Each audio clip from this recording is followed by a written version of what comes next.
The Circuit of the Americas is, in my opinion, is probably one of the best tracks in the country, never mind maybe the world. An amazing facility. But going through the S's, particularly in a GTLM car with a bit of downforce, it's a really, really cool place. It's an impressive facility. The track is great. The layout's a lot of fun to drive. You know, you can see the excitement around that town, and it's all because of that track. The racing's super close. I mean, obviously, when you throw in 5, 6, 7, 8 GT cars at the same time, it makes for a great race.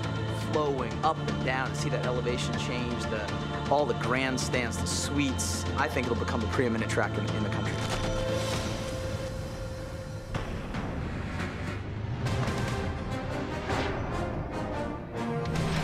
A great event needs a great stage, and when it comes to road racing here in the United States, there are none better than the Circuit of the Americas, site of the Lone Star Le Mans, penultimate round of the inaugural TUDOR United SportsCar Championship here in 2014. Welcome live to Austin. Hi everybody, I'm Bob Varsha along with Calvin Fish and Dorsey Schrader. Just 2 races to go in this inaugural TUDOR Championship. Each of those final 2 races will pay 35 points, but other than that, they could not be more different. The finale is over 10 full hours at Georgia's Road, Atlanta. Here today, our last visit to the 2-hour, 45-minute sprint format, which means you've got to go right from the start, Cal. Absolutely, Bob. This is a pivotal race for our title contenders with championships very much on the line. As you said, we head to an endurance race of 10 hours. Literally anything can happen. This is a sprint race format. The championship teams really can control their own destiny here today. It's a wide open racetrack. Great racing we'll see here today. We don't expect a lot of contact. There shouldn't be a lot of cautions. It's all about executing the perfect game plan. Well, if you're in a championship contention situation, what you do now is you know who your competition is, you focus on them, narrow your focus, your car, their car. Keep putting your car in front of theirs, you'll gain more points. You gain more points, you'll win. And speaking of points, as I mentioned, 35 for each of these final 2 races if you win. And for teams in title contention, each of those points is as precious as oxygen. Let's get you up to speed. In the prototype class, the number 5 Action Express Corvette started the season with a bang, winning the Rolex 24 at Daytona. They're closing the year in style as well, winning the past 2 races at Indianapolis and Road America and leading the points. The young duo of brothers Ricky and Jordan Taylor in the number 10 Konica Minolta Corvette sit second, but their deficit of 16 points means they need a win today. And the number 90 Visit Florida Corvette is just 2 points behind the Taylor brothers. They've also been in the hunt all year, but they too need a win to get back on top. In GT Le Mans, it looked like Corvette Racing's championship to lose after 4 straight victories during the middle of the season. But the SRT Viper team has spent the last 3 races chipping away at Corvette's lead. It's now down to a slim 6 points. Prototype Challenge has been all about Core Autosport in 2014. John Bennett and Colin Brown have won 4 of 8, and hold a commanding 40-point lead and can clinch the championship today by finishing second. GT Daytona has been the closest racing all year and features a 3-way tie at the top. AIM Autosports Ferrari, Turner Motorsports BMW, and Alex Job Racing Porsche all hope to take the GTD crown. And the tension is high as we're just moments away from the start of the race. The cars are on track. And speaking of the track, with the help of Google Earth, here is our Mazda track map. Dorsey? Well, Circuit of the Americas is located just outside of Austin, Texas. It is the Mac Daddy, a Formula One built racetrack. It's a large racetrack, 3.4 miles in length, some 20 turns, extremely high speed turns, I should say, but very, very technical. It provides really good racing. We expect that today. Now let's have a look at some of the fleet of onboard cameras being carried by title contenders and potential race winners alike, including 5-time champs from Ganassi Racing, upper left of your screen.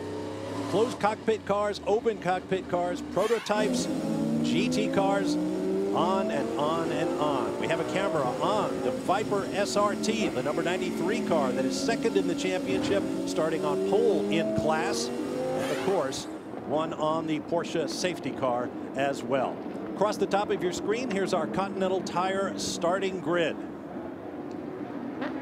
Safety car now begins to pull away from the field. We expect the green flag when they slip onto the straightaway.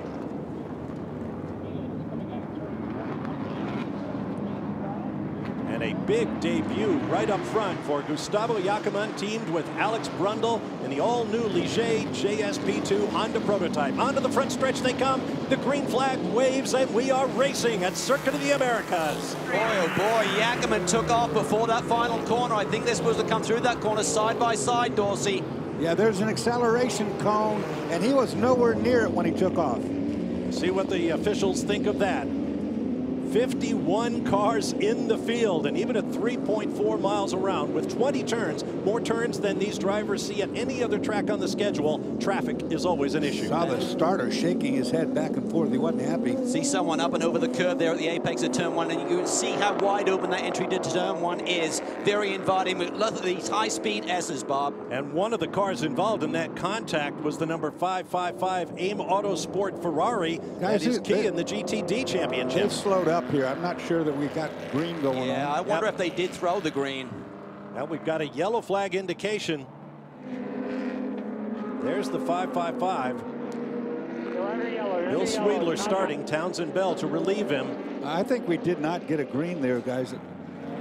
The clock starts either way. And the reason being is, Dorsey, is Gustavo Jacquemin basically took off before that final corner. He was in single file. You're supposed to come around that final corner. There's a very specific acceleration point that the cars can then get up to full speed, which is about 20 car lengths onto this front straightaway. Let's take another look. We had that one shot of the flag stand, and there was no green flag waving. Here's what we're talking about. Left side of the track there, Jacquemin rockets away from pole.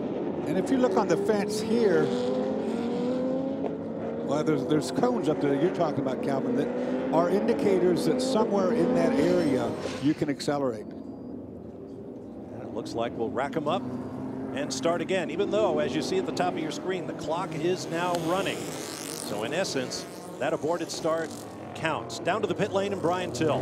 Well, Bob, in the prototype category, Ricky and Jordan Taylor have their sights set firmly on a championship. They are in second, and they did what they needed to do in qualifying. They qualified second, but more importantly, ahead of the number 5 of Christian Fittipaldi and Joao Barbosa. Those are your points leader in prototype. If Ricky and Jordan can finish in front of them, they will close down heading into the final season. So they want to have a good final race of the season. They want to have a good race here, but really the story in prototype is that number 42, the Honda-powered Ligier, in the hands of Alex Brundle, qualified on the pole. Gustavo Jacquemin is starting it here, and while Jacquemin may be out of the points chase, well, guess what? If they have a good finish here, they can really mix it up by dropping in the middle of the contenders up front. In Prototype Challenge, Colin Brown, John Bennett doing exactly what they needed to do. They are starting on the front row of the Prototype Challenge category. If they can finish second, they will win the championship and add more hardware to the core Autosport trophy case. Chris? Well, Brian, 4 races ago, it looked like Jan Magnussen and Antonio Garcia were in a path to claim the GTLM championship, but that 19-point lead has faded to 6 points over the Viper of Kuno Whitmer and Jonathan Bomarito. And today, that Viper starting up front in GTLM, also the class where manufacturers direct the majority of their might. Porsche holds a slim 2-point lead in that championship, with Chevrolet, Dodge, BMW close behind. In fact, Porsche so concerned about maintaining that lead, they brought a 3rd car. And when you look back at GTD, that drivers' championship, even tighter. 3 teams, 5 drivers, tied for the lead. Bob? We have so many stories to tell you as we go forward, but now we do get the green flag underway. And look at the 01 going up the inside. Oh, contact there. Yeah, there's contact on Ricky Taylor there. He runs wide. Hopefully he didn't cut down a tire there. Looks like Rojas has taken the lead from P3 on the grid, but Jacquemin comes back at him. Oh, boy. I think it was Jacquemin, though, that got in the back. We got a car spun up on top of one. It's like one of the prototype challenge cars gone around. There's a second one. Jacquemin got in the back of Rojas, it looked like to me. Well, we expected a very clean race, but we're seeing contact very early in the going. I'm sure that'll be under review. You saw the tire smoke from the lockup. I believe that was the Martini Racing number 8 prototype challenge car. Mirko Schulteis, his teammate, is in contention for the championship, so that has implications. There you see the number 88, excuse me. Yep. Another prototype challenge car. That's Tom Papadopoulos sharing with Johnny Molam. All the cars in the prototype challenge class, identical Orica carbon fiber open cockpit chassis using the same tires and the same Chevrolet V8 engines. Here in a report, Ricky Taylor might be coming into the number 10 car with rear body damage. Way back in the pack, we haven't seen him yet as about the first 6 or 7 cars filed through turn 12. We know that diffuser is really, really an important part of the underside of that back of that car.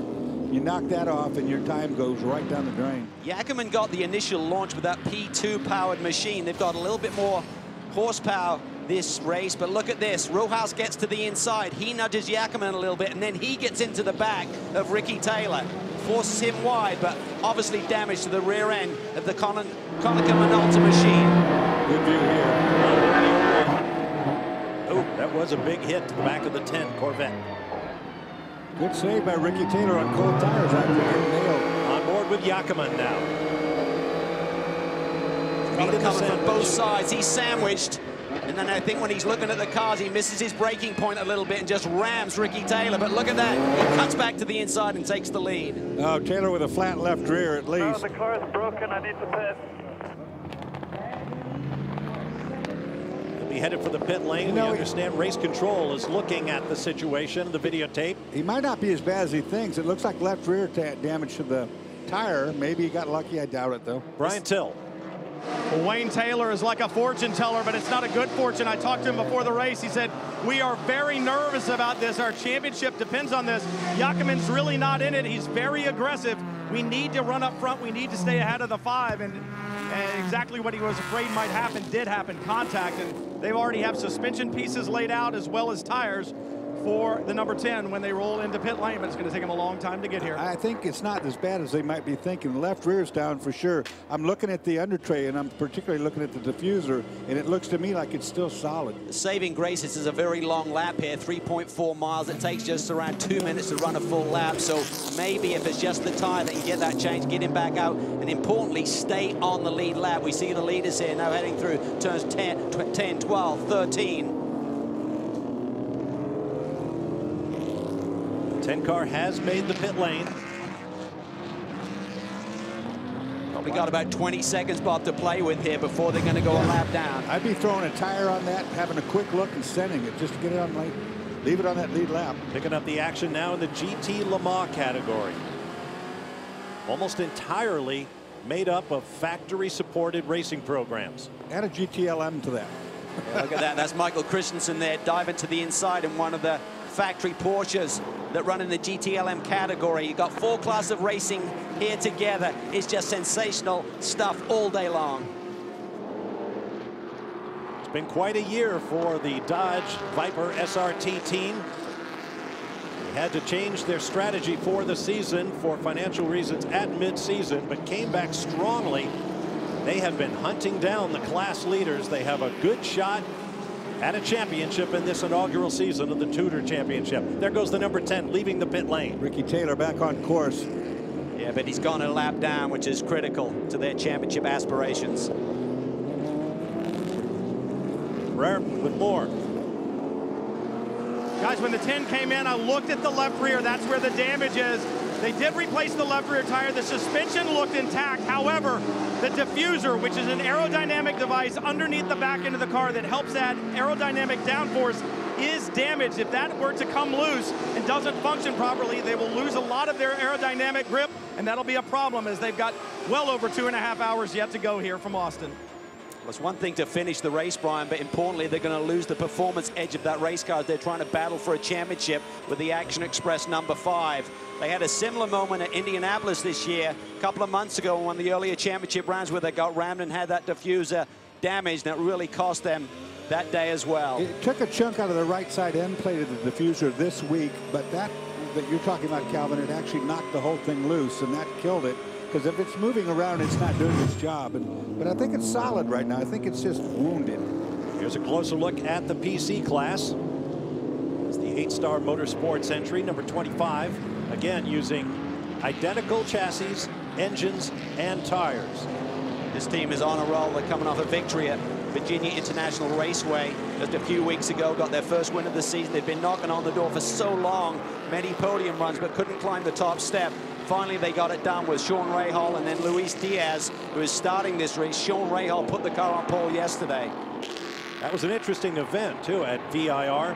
It was done in 2 heats on a cumulative performance basis. And at the end of the day, the 8-star team emerged over the dominant car in class right there, the number 54 from Core Autosports. Yeah, they had a heck of a year. 4 wins on the season, winning the big ones at the start, Daytona and then Sebring.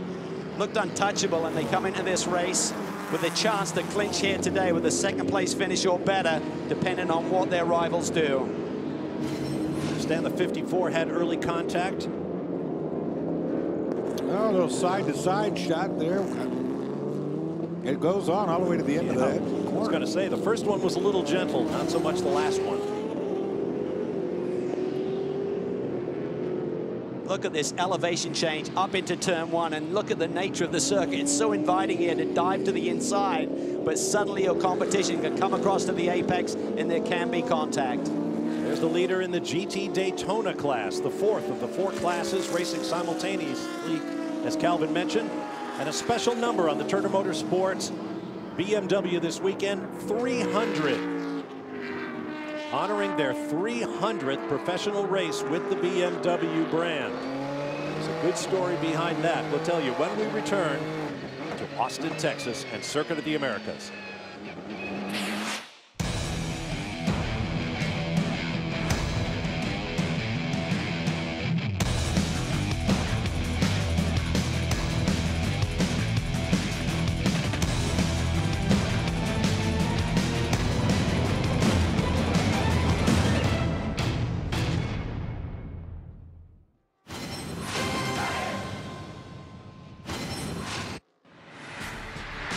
'14 marks a new era for sports car racing in North America with the debut of the TUDOR United SportsCar Championship.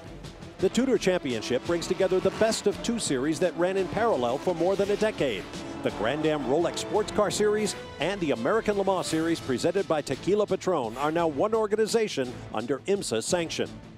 This year's inaugural 13-race schedule includes internationally recognized events such as the Rolex 24 at Daytona, the 12 Hours of Sebring, the 6 Hours of the Glen, and the Petit Le Mans. The TUDOR Championship includes 4 classes of competition, again bringing together the best of both worlds.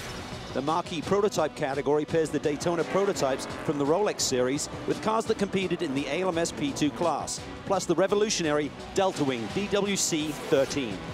The single-make prototype challenge class is virtually unchanged from 2013 when it was part of the ALMS. There are also 2 Grand Touring divisions. The former ALMS GT, recognized as the best racing of its kind in the world, continues as GT Le Mans, while the Rolex Series GT and the ALMS GTC divisions have evolved into GT Daytona, a class including vehicles similar to European GT3 machinery.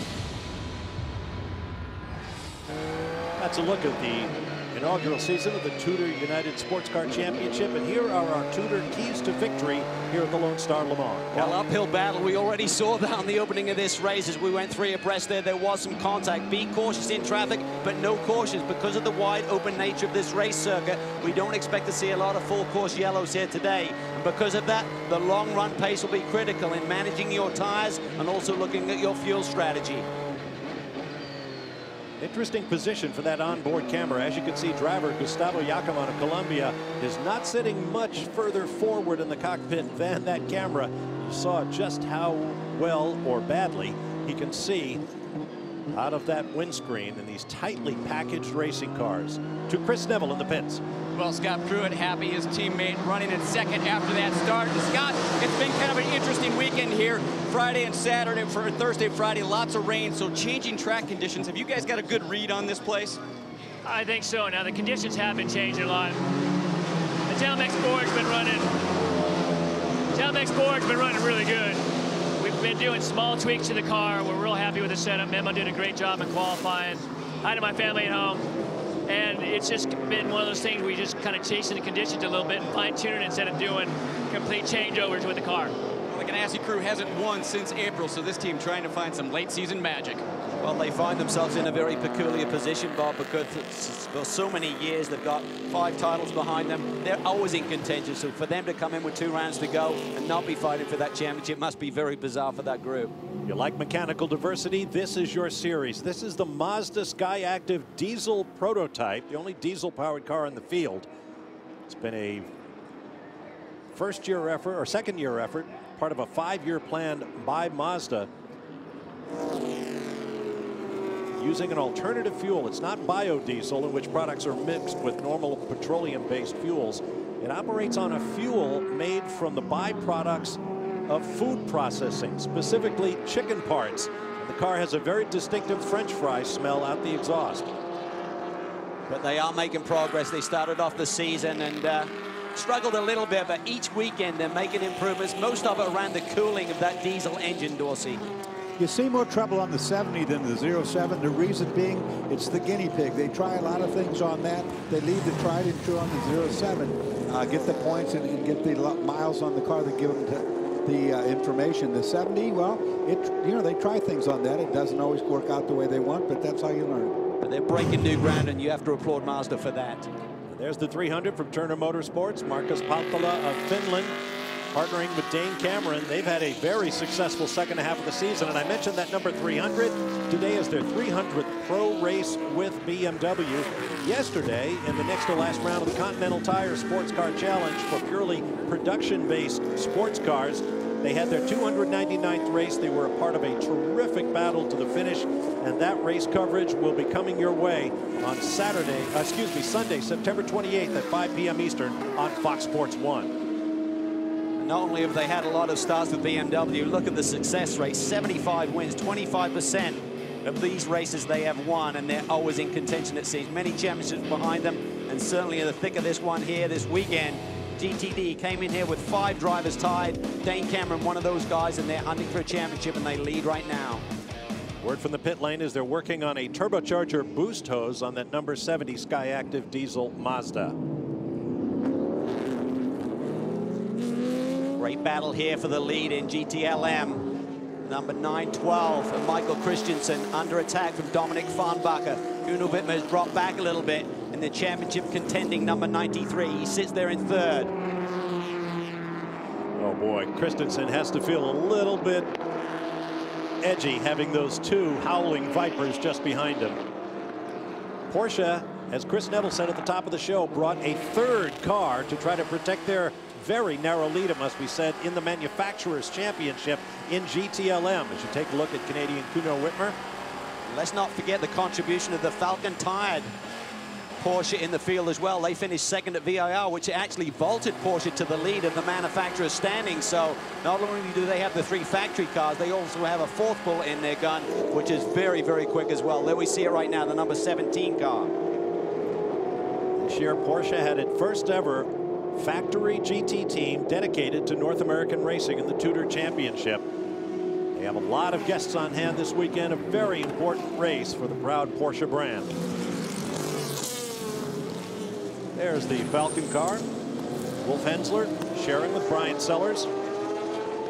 They had a terrific run to the podium in the most recent round of the GTLM Championship at Virginia International Raceway. So close to victory. It was the final set of corners on the final lap where Giancarlo Fisichella, the Italian in that red Ferrari, took the lead away from Wolf Hensler. It was a heartbreaker for that team, but still a very, very strong performance. 8th place is that number 4 Corvette. Corvette guys got a couple of breaks coming in as far as balance of performance, and unfortunately, for some reason, they have not found the setup here this weekend.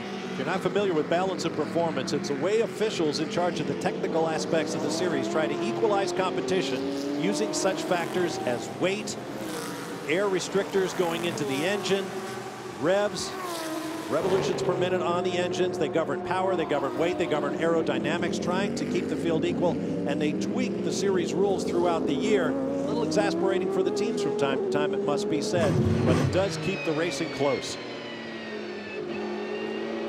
On board here with Gustavo Iacomanu, who continues to lead this race. Now remember, that incident is under review for turn 1. We'll have to see if anyone gets any penalties for those cars coming together. But right now, Iacomanu has just got back on with the job. This is the debut with this Ligier chassis with the Honda power. Let's hear from the Taylor camp with Brian. Well, one of the most difficult things about being a sports car driver is that one of the co-drivers has to sit in here and watch the start. And Jordan, for you sat here and watched the melee in turn 1. How does that change your approach once you get the car? The damage is done. How does that change your approach? I mean, it's disappointing. We had a great car. We got a bunch of folks here from Quantum and Ulta, so it's frustrating to get taken out in turn 1, but that's what happens when you race with guys with egos like that. I'm surprised his head even fits in that new coupe, but it's frustrating. He'll get out and say he didn't mean to do it, but he's done it many times before and hasn't gotten a penalty for it in the past, so it's frustrating, but We can just run our own race now. We got a good car. I think we could actually unlap ourselves on pace right now. So we'll get a lucky yellow. We'll get back on the lead lap and go from there. I know you've been talking to Ricky or listening to Ricky in the car. Everything okay as far as the handling of the number 10? Yeah, he broke some bodywork in the back where the 42 car hit us. I think the diffuser's okay. So downforce-wise, we should be decent. I just cut a tire from what I know, and Ricky said the car's okay, so we'll see. They'll soldier on and move forward. They've got 2 hours and 45 minutes to get that done. The problem is when they came in and did that stop, guys, they didn't get fuel in the car, so they really still are on the same pit strategy as everybody else. It would have been nice if they could have topped it off at the same time they changed the tire. Yeah, that would have certainly been good, but obviously when we look at that replay, we saw Jakob, he was glancing to the left, looking at Rojas down the inside, and I think he just completely missed his brake zone. We're now hearing from the stewards there will be no action on that incident down there in turn 1. But Gustavo Jakob will not be getting a Christmas card from Jordan or Ricky Taylor. Hey, check out the IMSA app, live timing and scoring. Stay up on all the latest series news, learn about the teams and drivers, and you can even watch recent races on IMSA TV. You can find it at the App Store and Google Play. We'll be back to Texas. We're not going to change anything. We're going to go with the same mentality to win, stay out of trouble, and get the most points that we can. I think we can't change our approach, and we have to continue doing exactly the same things that we have done so far because it has worked perfectly. We're going to have to just go out there and win both races. That's, you know, the rest is out of our control, so we're going to push as hard as we can. We were in a similar situation last year, and we won the last 3 races and won the championship, so I think if we focus on winning these last 2, it's as much as we can do. Mathematically, we still have a chance, and as long as we've got a small chance, we're going to throw everything at it. Just making no mistakes and trying to pressure the 5 into making some, and you know, they'll need some bad luck, and we just got to keep doing what we've been doing and getting consistent podiums and pushing for the victories in the last 2 rounds. Welcome back to Circuit of the Americas. Picking up the overall leader, Gustavo Jakob, after a somewhat dramatic opening few laps. Things have settled down just a little bit with this amazing new Ligier prototype. Made its debut at the 24 Hours of Le Mans, which you saw here on the Fox family of networks back in June. Powered by a Honda engine, similar to the ones in the Extreme Speed Motorsports open cockpit prototype cars. Now, moments ago, Mabel Rojas in the 01 EcoBoost Ford from Ganassi Racing.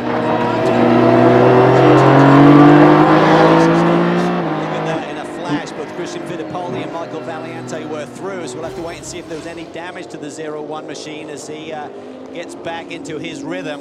I don't know if Enrique didn't know he was there or maybe touched that curb. Like the dive planes have gone off the right front corner door. See those little wing elements that add downforce and push the front of the car to the ground, giving it extra grip. So he'll lose a little, and you need that around here too, by the way. It's really high-speed corners, particularly those S's. Without that front downforce, you pick up some understeer, some aero understeer, and the car doesn't want to turn for you.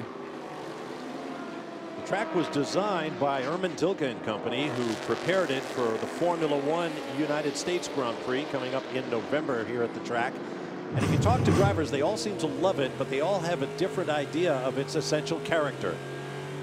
On board the number 3 Corvette, driven by Antonio Garcia. He currently leads the GTLM championship chase by just 6 points coming in. It goes back to what you were saying, Dorsey, at the top of the show.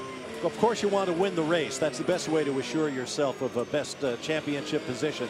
But you also want to keep an eye on what your championship rivals are doing at any given point in the race. Absolutely. You got to just play the big picture. Right now, their biggest rival is sitting in 3rd spot, so they're going to eat into that lead even more if the positions stay the same for the rest of the day.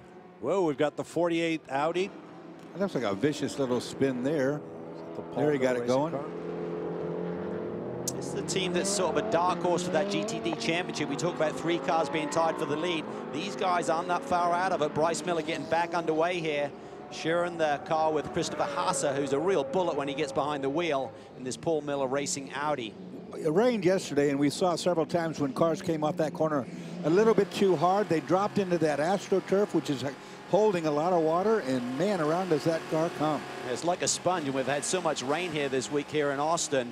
You get out there, you don't have the grip that you have on the blacktop. There's a great picture. Look, clouds, nice cool racetrack at the top of the hill, get down to the bottom, bright sunshine, a lot of heat, and that'll change the nature of the asphalt. Brian Till in the pits. Jonathan Bomarito qualified his number 93 Viper on the pole for the second time this season. But Jonathan, very different conditions on the racetrack today than what we've had over the last couple of days. What kind of car does Kuno Wittmer have right now? So far, what we've been hearing, he likes the balance. We're running third. He's running into a good pace, settling in. Crew's giving him all the information he needs, and you know, we just need to keep doing what we're doing. Stay ahead of that 3 car. Our sister car is right ahead of us in second, and we'll just keep tweaking on the car. You know, tire pressures, bar changes, whatnot, to get us what we need. Like you mentioned, the sun's out now, higher track temperatures, but our Michelin tires will hold up good. I think the important thing, though, for the championship is that you're ahead of the number 3 Corvette on track, Antonio Garcia. He's 6 points ahead of you guys in the championship. Do you even think about championship right now, or you just focus on winning? No, we're thinking about championship. I mean, that's the big picture. That's the ultimate goal. Highly competitive GTLM class. So absolutely, we're also going for manufacturers championship, and that battle's tight. So it's a fight out there right now. Yeah, and for the drivers, they like to bring home the hardware, but remember, it's the manufacturers that pay their salary, so they want that manufacturers championship. No question about it, Brian. You're on the 93. You had a glimpse of the number 3 yellow Corvette. They run 6th and 3rd on the track right now. There are your 4 class leaders. We'll be back to Circuit of the Americas.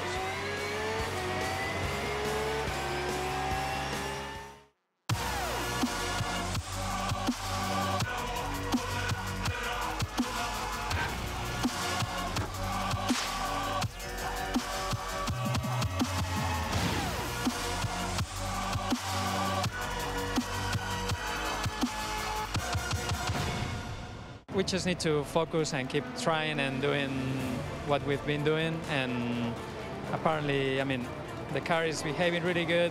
We know the competition is really strong, as we saw in the last few races, but we just need to keep focused. It's going to be a fight to the end, and just, you know, good, clean race cars at the end of the race to give us an opportunity to battle. 2 races to go. It's, to be honest, just 1 race at a time. So we're going to attack this one, go for a win. Let's go for, you know, maybe a 1-2 finish, and try and lodge the number 3 car out of his position. Best factory GT racing in the world, and you can follow it as well as all 4 classes in the TUDOR United SportsCar Championship. Just go to foxsports.com/motor for live onboard video streams of the TUDOR Championship from today's race. You can do it right now. foxsports.com/motor, the TUDOR onboard pass. Here's a look at Jörg Bergmeister and the number 911 Porsche 911 RSR. Let's go down to the pit lane and Chris Neville. Well, Bob, a little bit ago we saw that the right front dive planes are missing on that 01 car, and I just checked in with team manager Mike O'Gara on that team, and he said the car actually started out really loose at the beginning of the race, so now that those dive planes are gone, it's actually helped balance the car a little bit. And I asked him on this first pit stop that they have, is there the potential that they would change the nose to try and get 2 new dive planes on that corner? And he said it really depends on what the balance does over the change of this run, and if it's a green flag or a caution stop. If it's a green flag stop and they've got to make sure it's fast, they likely won't change that nose.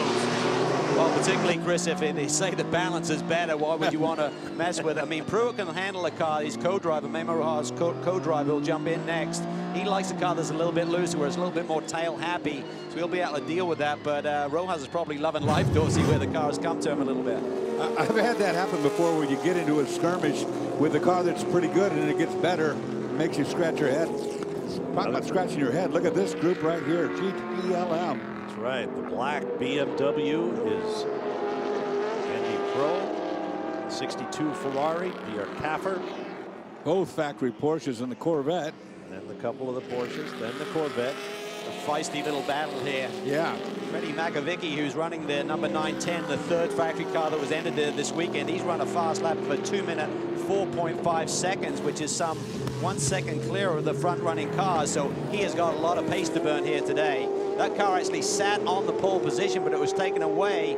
Patrick Pilet put the Porsche on the pole, but when they built this new car up, there's actually a little cameraman for onboard cameras that has to be there, even if the camera's in operation or not. They hadn't fitted that, and consequently they're DQ'd after qualifying, which is a pretty severe blow to that team after all the work they went through. It's got to be mortifying for a team like Porsche, so buttoned up normally. They've accomplished so much in racing, but to see something like that slip through. Look at the little bubble on the roof of every one of these GTLM cars. There's the same little bubble off on the passenger side. That's the camera mount. Whether it has a camera or not, that's where the camera would go.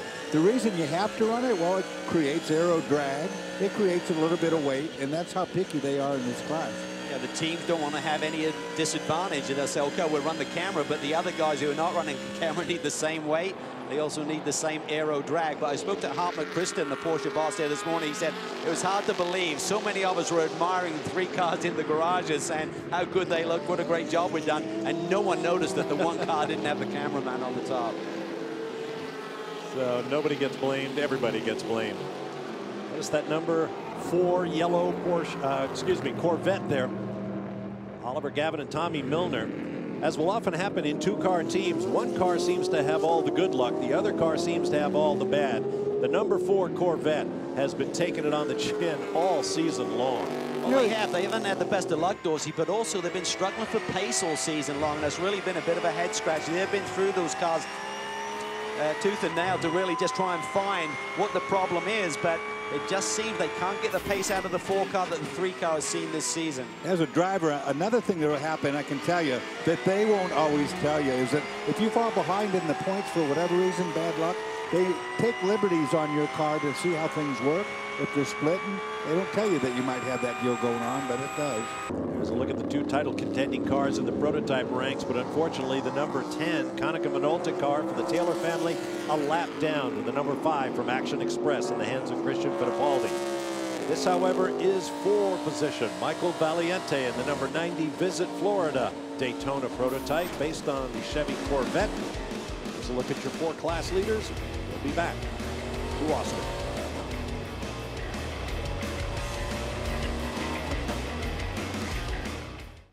We're going to have flawless stints. Both Townsend and I, our driver changes are going to have to be perfect. Pit crew is going to have to be perfect. We cannot make one mistake. We just got to remind ourselves that we've got a fast car. We're strong as a unit when we stay within ourselves, and I think if we do that, we'll be competitive to the end. It's make or break it at this point, so we need to have a good, strong result here to make sure we're in contention, but it's definitely going to come down to the last hour of Petit Le Mans, so I think it's going to be a crazy ride. We got to go all out. I mean, it's just been an intense year. It's been crazy. It's super competitive, and it's all out to win races and win the championship. It takes everybody to work together as a team to win the championship, and so far we're on the right path. Well, it'd be nice to win all the races, but that very rarely happens in motorsports. As we welcome you back to the Circuit of the Americas and the Lone Star Le Mans here on Fox Sports. Here's a look at the GT Daytona class. Dane Cameron and teammate Marcus Pautala run on the lead. Townsend Bell and Bill Sweedler in the heat of the championship battle in second. See, Dane and Pautala are actually separated in points because Pautala didn't compete at Indianapolis this year, so he lost points there. But what a shake-up in points if they maintain these positions. Well, I don't think it's going to stay the same scenario. Certainly the BMW has some speed here this weekend, should stay at the front of the pack, but I expect the 555 and the 22 to move towards the front before this race is over. But right now it'd be a huge point swing with just 1 round remaining. What a championship battle. 5 drivers from 3 cars tied for the championship with 2 races to go. Big pieces of debris out there, several I saw. One big chunk of something that was laying on the track. Here's the 555 we were talking about before. Winners at the Rolex 24 at Daytona to kick off this inaugural season of the Tudor Championship. Bill Sweedler behind the wheel. This category, GTD, has pro-am drivers. Essentially, they're drivers who do not earn their living from running professional motor races in terms of getting paid. So there's a real distinct categorization within GTD. You have to have what's called a silver driver, a pro-am driver in your driver lineup. They also have to do a minimum drive time, which here this weekend is 50 minutes, which is about a full fuel load for most of these cars in the race. So the 555 followed by the number 22 WeatherTech car. There's that debris on the racetrack. Now what's going on at pit entrance? Action Express trying to get in there. There was a PC car right at the pit entry. That will cost him valuable time. And that was that big piece of debris I was talking about before. It looks like it's only AstroTurf, though. was about to mention the 555 and the 22 started 15th and 19th in the GTD field. They're now up to 11th and 12th. Brian. 911 Porsches in Jörg Bergmeister, who is subbing for Richard Leitz this weekend after Leitz broke his arm in a crash at the last round at Virginia International Raceway, has climbed out, and regular driver Nick Tandy will take over. These Porsches so strong here this weekend. Right now, Nick Tandy's got a good mount underneath him as he heads out. Steering with his knees as he does it and tightens the belts. There's the 5, finally made the pit. New rubber going on. And Christian Fittipaldi jumping out, as you can see there. The Brazilian now is going to be João Barbosa. These guys have really been executing the perfect season, going for their 3rd consecutive win. We saw it last year with Wayne Taylor Racing winning the final 3 races to claim the championship. Can Action Express basically do a similar feat? This is lap number 22. Just 2 laps ago, Michael Valiente brought the Visit Florida Corvette DP, the number 90 car, to the pits, which seemed a little early at the time. Well, these cars have had a fuel cell reduction since the last round. They've lost 6 liters of fuel in terms of their maximum capacity. Obviously, that affects how far they can run. I think we're seeing it here today with these Chevrolet-powered DPs pitting first. No one wanting to take any chances. On board with the 01, Memo Rojas, the Ganassi Racing Ford EcoBoost Riley Daytona prototype. When we left you in the previous segment, they were running 2nd. He is now running 4th, and we'll show you why. Well, this is just what happens in multi-class racing. Here we see the 01 car coming up on the 30 car, the Momo liveried Porsche there that runs in the GTD category. Little twitch there by the Porsche Dorsey. Memo had to take a base of action. And nothing you can do. You don't know if he's going to twitch. Now you drive around the outside, and all of a sudden he gets loose, puts you off. Here's a big chunk of, I believe that's a John Edwards car. Yes. Yeah, BMW front fascia. And there's more bits. You see that AstroTurf substance on the outside of the corner, all torn up. Get it a debris yellow, guys. Boy, and that is a big break for the car that just pitted, including this team right here. So if they got into the pits before the pit lane was closed, when we go full course yellow, the pit lane closes initially. So these guys just dodged the bullet here. Could have been a great strategy call. May have just got lucky. And I said they were in 4th place after those pit stops. They actually cycled to the lead before pitting. Let's get down there. And Bob, I saw the car come right around the corner in pit lane as the yellow light went on. And we just took a look at the damage at the right front corner. The team opting not to change the nose on this car as Memo Rojas getting 4 Continental tires and a full load of fuel. No other changes, as we know this car was a little bit loose early on. Memo doesn't like a loose car anyway. He likes a car a little bit tighter on the front end, so I think that's a great call. By loose car, we mean it's oversteering. It's like fishtailing. If you're driving your rental car, for example, you yank on the e-brake, that's what happens. Here we're looking at John Edwards' car. Look at that. It wasn't a rough ride over the curb, but suddenly that rear bumper cover is gone. Got pulled away by the curbing. The Corvette able to get around, as was the Porsche. Our 2nd full course caution. Over the year, we have averaged 4 during the course of a race. We may see more here today. Welcome back to Circuit of the Americas and the Lone Star Le Mans. Now a little over an hour and 52 minutes old, and we are under caution as you look into the eyes of Gustavo Yakiman, the race-leading debutant Ligier. Pit lane is closed under, and I should correct myself here, our 1st full course caution of the event. Previous yellow flag wave before the green flag. We had a wave off the first attempt to start this race. That does not count as a full course caution within the green flag time. We're understanding at this point in time is that this will be the shorter caution procedure in terms of the pit lane will not automatically open. Certainly teams can come to pit lane. Right now, if they do it with a pit lane closed, it would be called emergency service. They would have to take a subsequent pit stop to then add more fuel if that was the reason they had to hit pit lane. But we will not see the normal procedure where different classes come in at different times. So this is really going to play a very hard effect on the strategy here of all the teams. All of this was perpetrated by the cars running off the road, coming out of turn 20, and then they're running across AstroTurf, which is carpeting that has now been torn up. You see here, and all of that grabbed a hold of that lower valance and just ripped it right off the BMW. Well, while we have a moment, let's talk a little bit about the racetrack. It was actually designed as a bit of a tribute to some of the great corners around the world of motorsports. A long uphill, a bit like Spa-Francorchamps, the run from Eau Rouge. The S's like Silverstone and the Copse beckets, maggots, corners. We asked one of our drivers to take a closer look at the part of the track that he thought was most interesting, or most critical. Let's hear from one of the Taylor boys. Hi, I'm Ricky Taylor, driver of the number 10 Konica Minolta Corvette Daytona prototype. Here at Austin, my favorite corner is the S's after turn 1. Come down the hill, up through the gears, and then it's a really quick section of corners, very technical.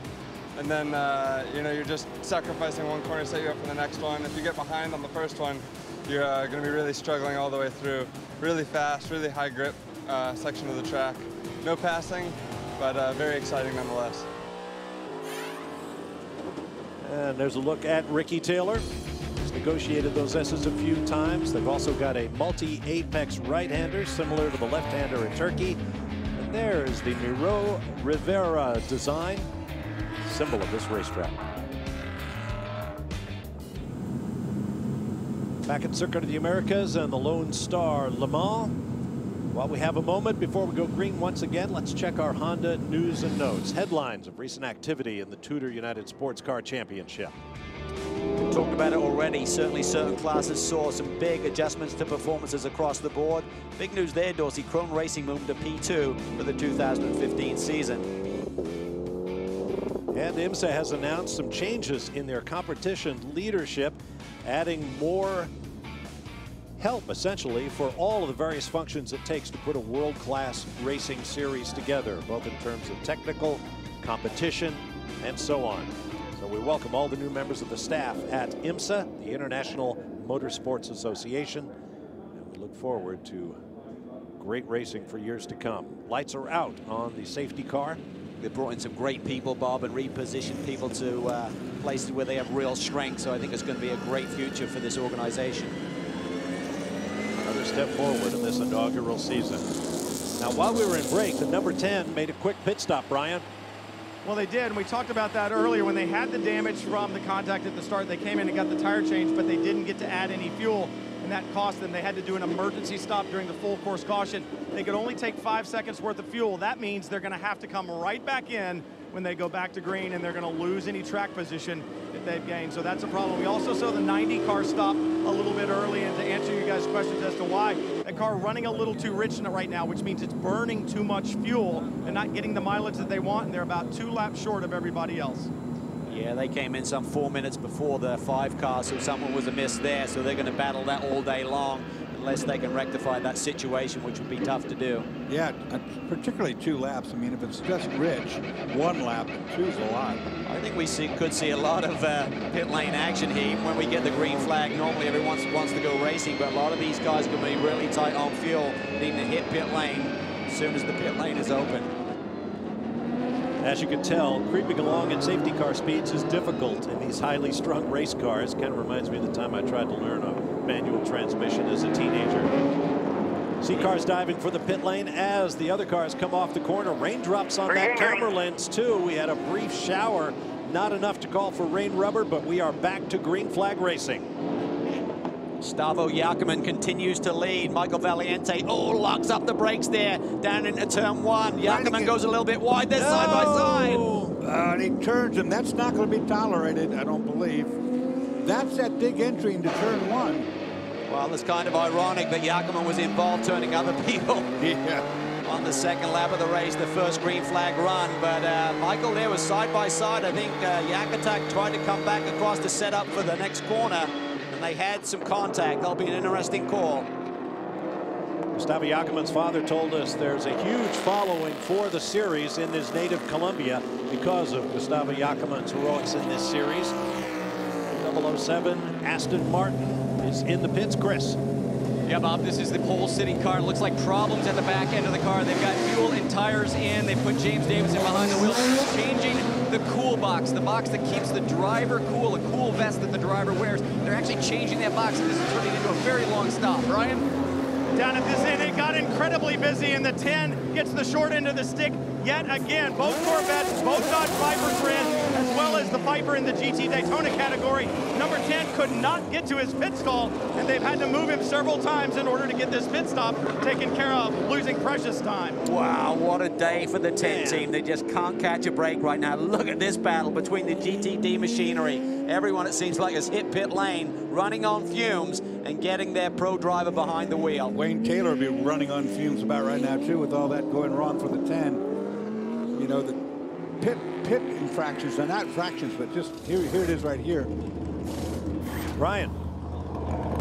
Finally getting the stop underway. They had a problem with the front air gun. They had to move the car several times. This stop is taking an internally long time, and the damage to that diffuser in the back, that aerodynamic device, can't be helping this car on track. Fuel's still going in.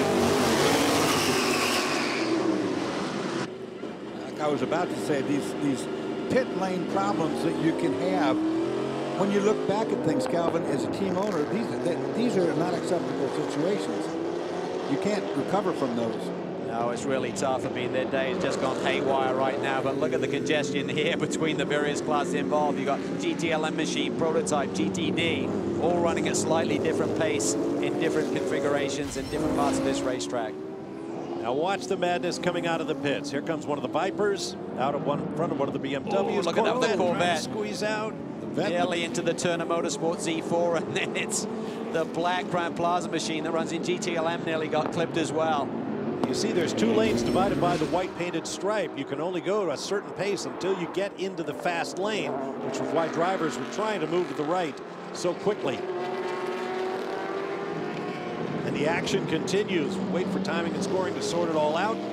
You've got some guys on hot tires, some guys on cold tires, so the grip levels are going to be different here, so it gets really, really interesting. There's been driver changes. There's a real shake-up. We'll take another look at what happened down there at turn 1. 130-foot climb to a very sharp left-hander. Lots of available racing lines. 2 guys decided on the same line. The damning evidence is the locked up tires there with Valjeni getting down to the inside. You can tell he's over his head. He's locked up. He's positioned himself, and he takes Yak around. I don't think here's from the outside. Either Yakiman was looking in his mirrors and could see that Michael was locked up a little bit because he ran wide apex a little bit as well. Then they went side by side, and then obviously contact coming off the corner. And I mentioned earlier, on board with Yakiman, I wonder how well he can see out of this brand new Ligier. Oh, it looked like he was maybe looking in his side view mirror and could see that the car locked up to his inside. Yeah, I think you can notice that they're there. You might not know who it is, right? But you should know something there. Yeah. And the word's been handed down, a drive-through penalty for the 90 car for contact. I agree with that call. I really do. I mean, the thing that really gives it away is the locked up tires. That means you're in too deep already. Then the contact, that's 2 strikes. Well, these guys are having a heck of a day as well. We talk about the 10 and the 90 trying to chase down the 5 for the championship. The 5 cars executing. These 2 teams are not right now. So by running down pit lane at the pit lane speed limit of 60 kilometers an hour, that is going to cost you about 30 seconds delta. The difference between running at full speed on the racetrack and crawling down pit lane. That is a big penalty. On board with Valiente. Leader in the prototype challenge class is in, Brian. They had to stop and do an emergency stop during that full course caution, which means they had to come back in. They're going to lose some track time, but that's okay. Sean Rahal taking over for Luis Diaz right now. And Rahal spectacular in qualifying yesterday. This 8-star motorsports team really hitting on all cylinders over the last couple of races. They were on pole and won at Virginia International Raceway. On pole again here this weekend. Man, was that team happy when they got that pole. They were jumping around pit lane. Slight delay there in terms of getting Sean's helmet hooked up to the radio link, it seemed like, and he was in a hurry to go. You could see him, the language from his helmet, like, just let me go. He could see the servicing was done. You know You're costing me time. What happened was his earplugs got disconnected from the helmet. That's something that you normally don't disconnect, but somehow it got pulled out, and it's a little bitty RCA, it's not even an RCA plug, it's a little bitty phono plug thing that you can't get in very easily. I can tell you one guy who was happy with that 8-star victory was the team owner, Enzo Podolicchio. Been doing this for a long time at a lot of different levels. They got a win in PC. We'll be back to the Lone Star Le Mans. Welcome back to the Lone Star Le Mans, the Circuit of the Americas in Austin, Texas. I'm Bob Varsha with Calvin Fish, Dorsey Schrader, Chris Neville, and Brian Till are in the pit lane. The race leader is the #5 championship leading Corvette GP in the hands of Joao Barbosa. Nick Tandy in a Porsche leads GTLM. Martin Fuentes, his Oreca Chevy leads Prototype Challenge. And Mario Farnbacher has the Alex Job number 23 Porsche on the lead in GTD. Now, moments ago, we had contact between a couple of front-running cars on the restart, Gustavo Yakiman and Michael Valiente. Michael Valiente there in the Visit Florida number 90, just gets in a little bit deep, locks up the brakes as they exit turn 1. Dorsey turns Gustavo Yakiman around, and he gets a drive-through penalty for that move. Yeah, the mistake made, of course, lock up the brakes and then continuing on up the inside. Gustavo kind of knew somebody was there, something was there, but he didn't know exactly where it was.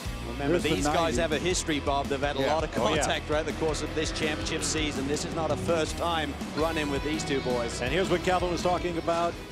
The penalty you pay on a drive-through penalty. Yeah, you're at the pit lane speed limit of about 60 miles an hour, but that's nothing compared to the 150, 160 miles an hour you'd be making on the front straightaway, and you take a pounding in terms of track position.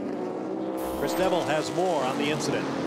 Well, Bob, we saw that contact there and how difficult it is to see outside of these prototypes, and an extra set of eyes outside of the car would definitely be helpful. We don't see spotters used that often in sports car racing. We see it a lot in IndyCar and in NASCAR, but because of the track layout, it can be very difficult. But this track is unique. They've got the tower in the center, that big tower right there. That's 300 feet tall, and yesterday when I was up there during practice, I only saw about 5 teams with spotters. I asked them, hey, why aren't more teams up here? Because you could see 100% of the racetrack. They said, you know what? It's still a bit of a secret. Try and keep it that way. Great view, no doubt. And more moisture there on the windshield and on this camera lens. A lot of rain here earlier this week. A big thunderstorm today. Looks like it's going to be pretty clear, but a slight chance of showers here right around this time. So that's been pretty accurate. I'm not sure it's going to develop into much, but we're on board there for a moment with the number 2 car of Johannes van Overbeek. This team had a great win earlier in the season at Mazda Raceway Laguna Seca. First year we were here, they charged $20 to get up there for that view, but you couldn't stay up there, so they wouldn't let teams up there. I tell you, if you want to go up there, be careful if you have any problem with heights, because they have a sheet of glass in the floor that you can stand over and get an idea of looking down 10 stories. But you can see for miles in every direction. Okay, I'm out. I'm definitely out. You're done with that? Yeah. Okay, fine. They'd be paying me a lot of money to get up there.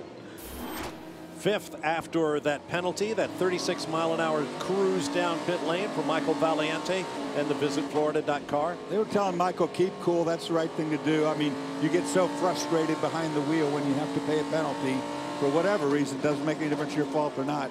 And the right thing to say is stay cool. Don't throw the thing off the racetrack. And there's a long way to go, Dorsey. The other thing is we've got to monitor whether Michael actually flat spotted one of those Continental tires by locking up the brakes for that length of time there up into this corner that we're now on board watching Ricky Taylor go through. Taylor now 9th in class as this long Saturday continues in Texas for them. With Nick Tandy. There's a look at the top 5 in the GT Le Mans category. All those factory GT cars, fabulous technology, world-class drivers, all solid professionals with lots of victories at places like Daytona and Le Mans. Regarding the championship right now, Jonathan Bomarito, who comes into this race 6 points behind Antonio Garcia. He sits in 2nd, Garcia back in 8th, so that would be a huge point swing at the end of the day, unless the Corvette team can rebound a little bit. On board with Bomarito in the 93. Listen at this motor. Big torque from this V10, Dorsey. They don't run a lot of RPM because they have a sonic restrictor up in the front of that if you go very high RPM, it just stalls out, if you will. Look at the turn signal on the Porsche right out in front. Picking up the action in GTD. Mario Farnbacher and that blue number 23 from Alex Job Racing. That was a driver-to-driver signal. Go on by me on that side. You know, right. I'm going to get out of your way. There's a look at the top 5 in class. That's just the difference between the GTLM machine who we're looking at right here and Mario Farnbacher that leads GTD. That car just does not have the downforce of the Viper, and consequently in the brake zones, these GTLM machines can just really get in there a lot later. Yellow BMW is the number 300. Turner Motorsports, third in class. Sorry, Dorsey. That's right, man. That's what makes a good road racing endurance driver is the ability to read multi-classes and not impede their flow or your own as you race around this racetrack. Now, Chris Neville down in the pit lane has a special guest. Well, Bob, Patrick Dempsey, Andrew Davis coming off a third-place finish at VIR just a couple weeks ago. And Patrick, obviously a very different racetrack here. How are things going today? Well, the 58 cars doing a fantastic job, which is great. That's the benefit of having two cars. So I'm really happy for them. They had tough luck at VIR. Today we just had two flats. It cost us. It's unfortunate. If we hadn't had that second one, I think we would have been on the lead lap. So we'll see. Got to thank Beauty Rest. That's an all, you know, Otegi and Porsche Design, Porsche. It's unfortunate we're just not doing a little bit better, but we'll see. We'll keep digging. We got a long way to go. Yeah, the team car, Jan Halen, currently running third. Yeah, I think that team car, the 58 car that got started by Madison Snow and now Jan Halen behind the wheel, they have potential here today, score their first win. They are very quick at VIR. Got stymied a little bit with the strategy that they took that day and potentially lost a win, but they've shown a lot of pace here this weekend. They could be a big threat for a win today. I saw an interesting comment from Patrick Dempsey, who was interviewed by someone who asked, given all that he's achieved as an actor in his Hollywood career, as much fun as he's having as a racing driver, would he quit acting to be a full-time racer? He didn't take a second to answer. Yes, of course I would. Who wouldn't? Driving a racing car? He loves it, and he's good at it. We'll take another break and return for more from the Lone Star Le Mans penultimate round of the TUDOR United SportsCar Championship.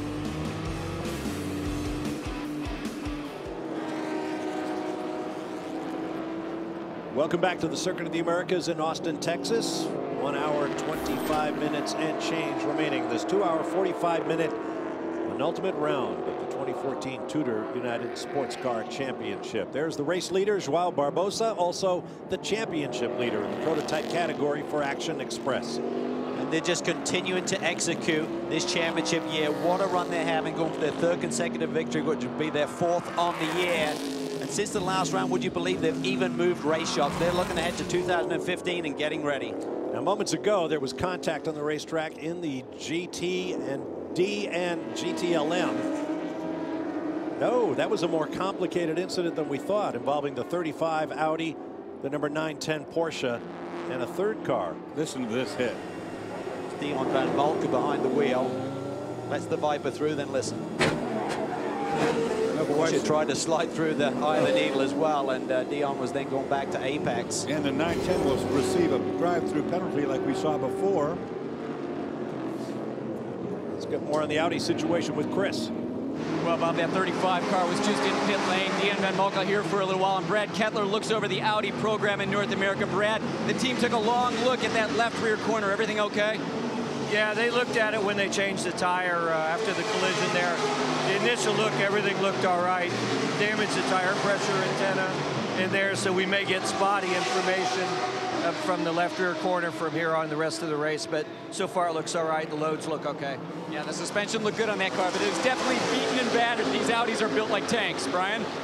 Another car that's built pretty stout is a Corvette. I'm sitting down here at Corvette racing with Jan Magnussen. Now, Jan, you don't share the championship lead with Antonio anymore after the concussion you sustained at VIR, but there were some breaks given to the Corvette this weekend, but you guys still just don't seem to have the pace. What do you need to concentrate on when you get out there in the race to make sure that Antonio stays on top of the charts?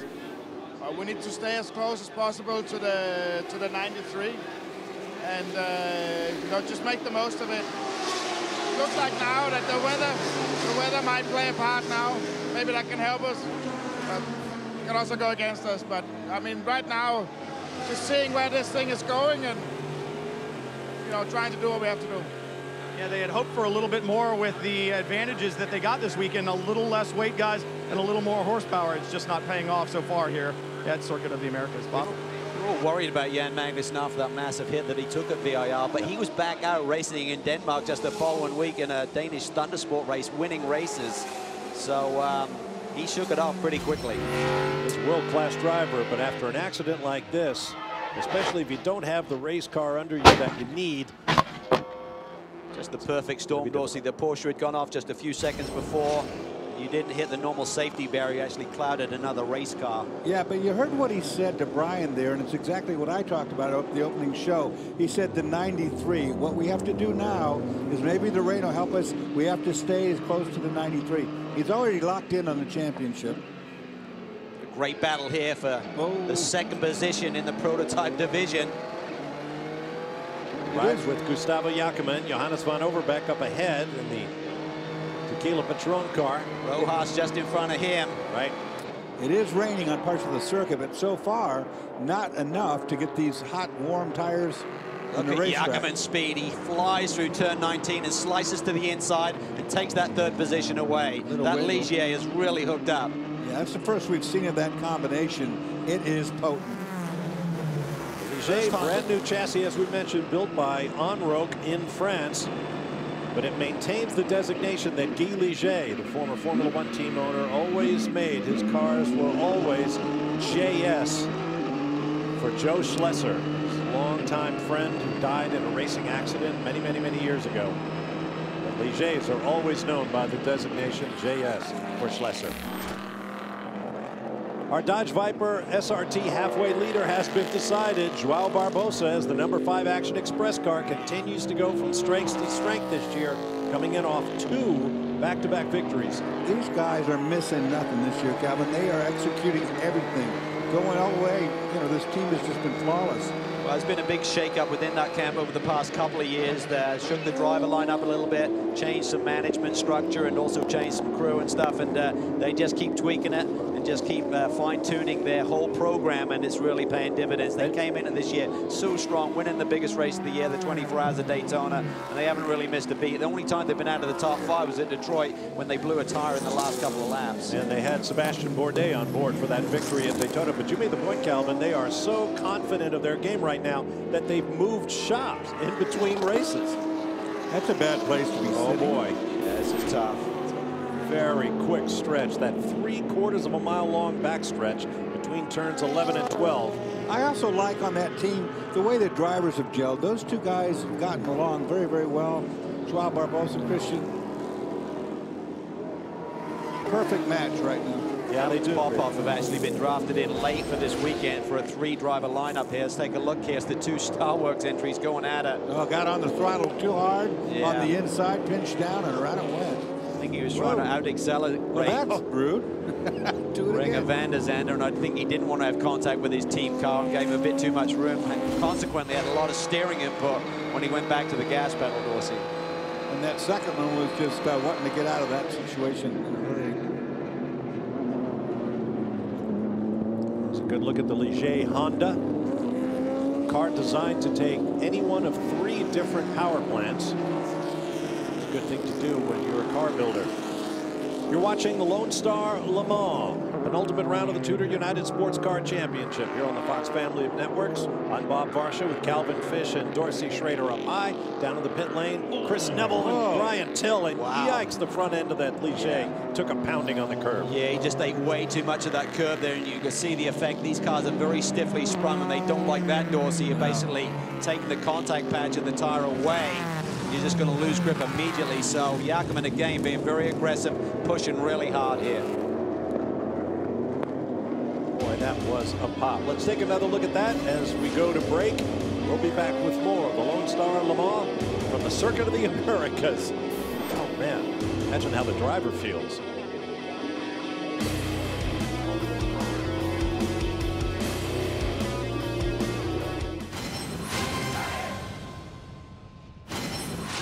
This year marks Michelin's 125th anniversary, and to help celebrate, the company has launched the Michelin Quest for Adventure. Now, over 1,500 of these little Michelin Man tire gauges have been hidden all around North America. The company's challenging people to go find them by using geocaching and then posting photos at #MichelinQuest in order to win some great prizes. Here at COTA, the TUDOR Championship race teams have their own quest for adventure, just finding the tire manufacturers' compounds, which are located outside the paddock tunnel. Just like all the other race venues, the TUDOR teams start the race on the tires that they qualify on, and then typically keep at least 3 sets of tires ready to go in pit lane. After After the first pit stop, the GTLM teams and Michelin engineers examine those tires and decide whether to stay with that solution or switch to a softer tire for the last pit stop. But the teams like to get lap times and feedback from the driver on the second set before making a final decision. The Michelin tire fitters are really quick, but to get here, have the old tires dismounted, a new set marked and mounted, and then get back to the pits in time for that final pit stop could get pretty tight. Could get tight. It could be a key moment in who wins this race. As you see the number 42, Ligier Honda coming off pit lane. There's Gustavo Jacquemin, who has just climbed out. Looks pretty fired up too. There's been a lot of action here in the first hour and a half of this race. Let's get you up to speed. We now have just under 1 hour, 15 minutes remaining in this race. We talked about being patient, being cautious. Well, right here, Patrick Pilet was not cautious, Dorsey, with some GTD traffic. Jan van Moltken spins him around, causing the flat tires. Another listen, you can hear it actually on this one. It's actually a BMW around that part of the racetrack as well. Dirk Mueller in the action there as well. That's turn 15 on the racetrack. Very tight part of the circuit, very low speed, but it is wide open. It invites you to dive down the inside like Patrick did.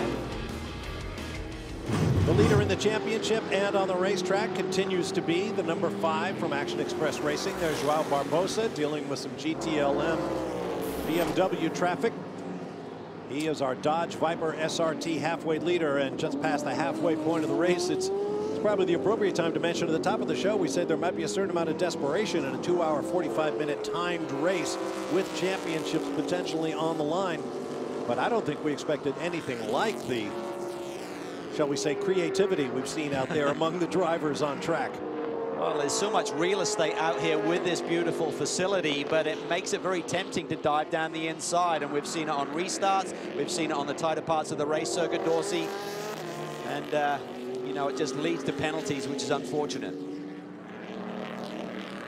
And speaking of penalties, we understand the number 54, the class-leading prototype challenge car in the hands of Colin Brown for Core Autosport, is going to be penalized for contact and will make a drive-through. Let's listen to a radio transmission.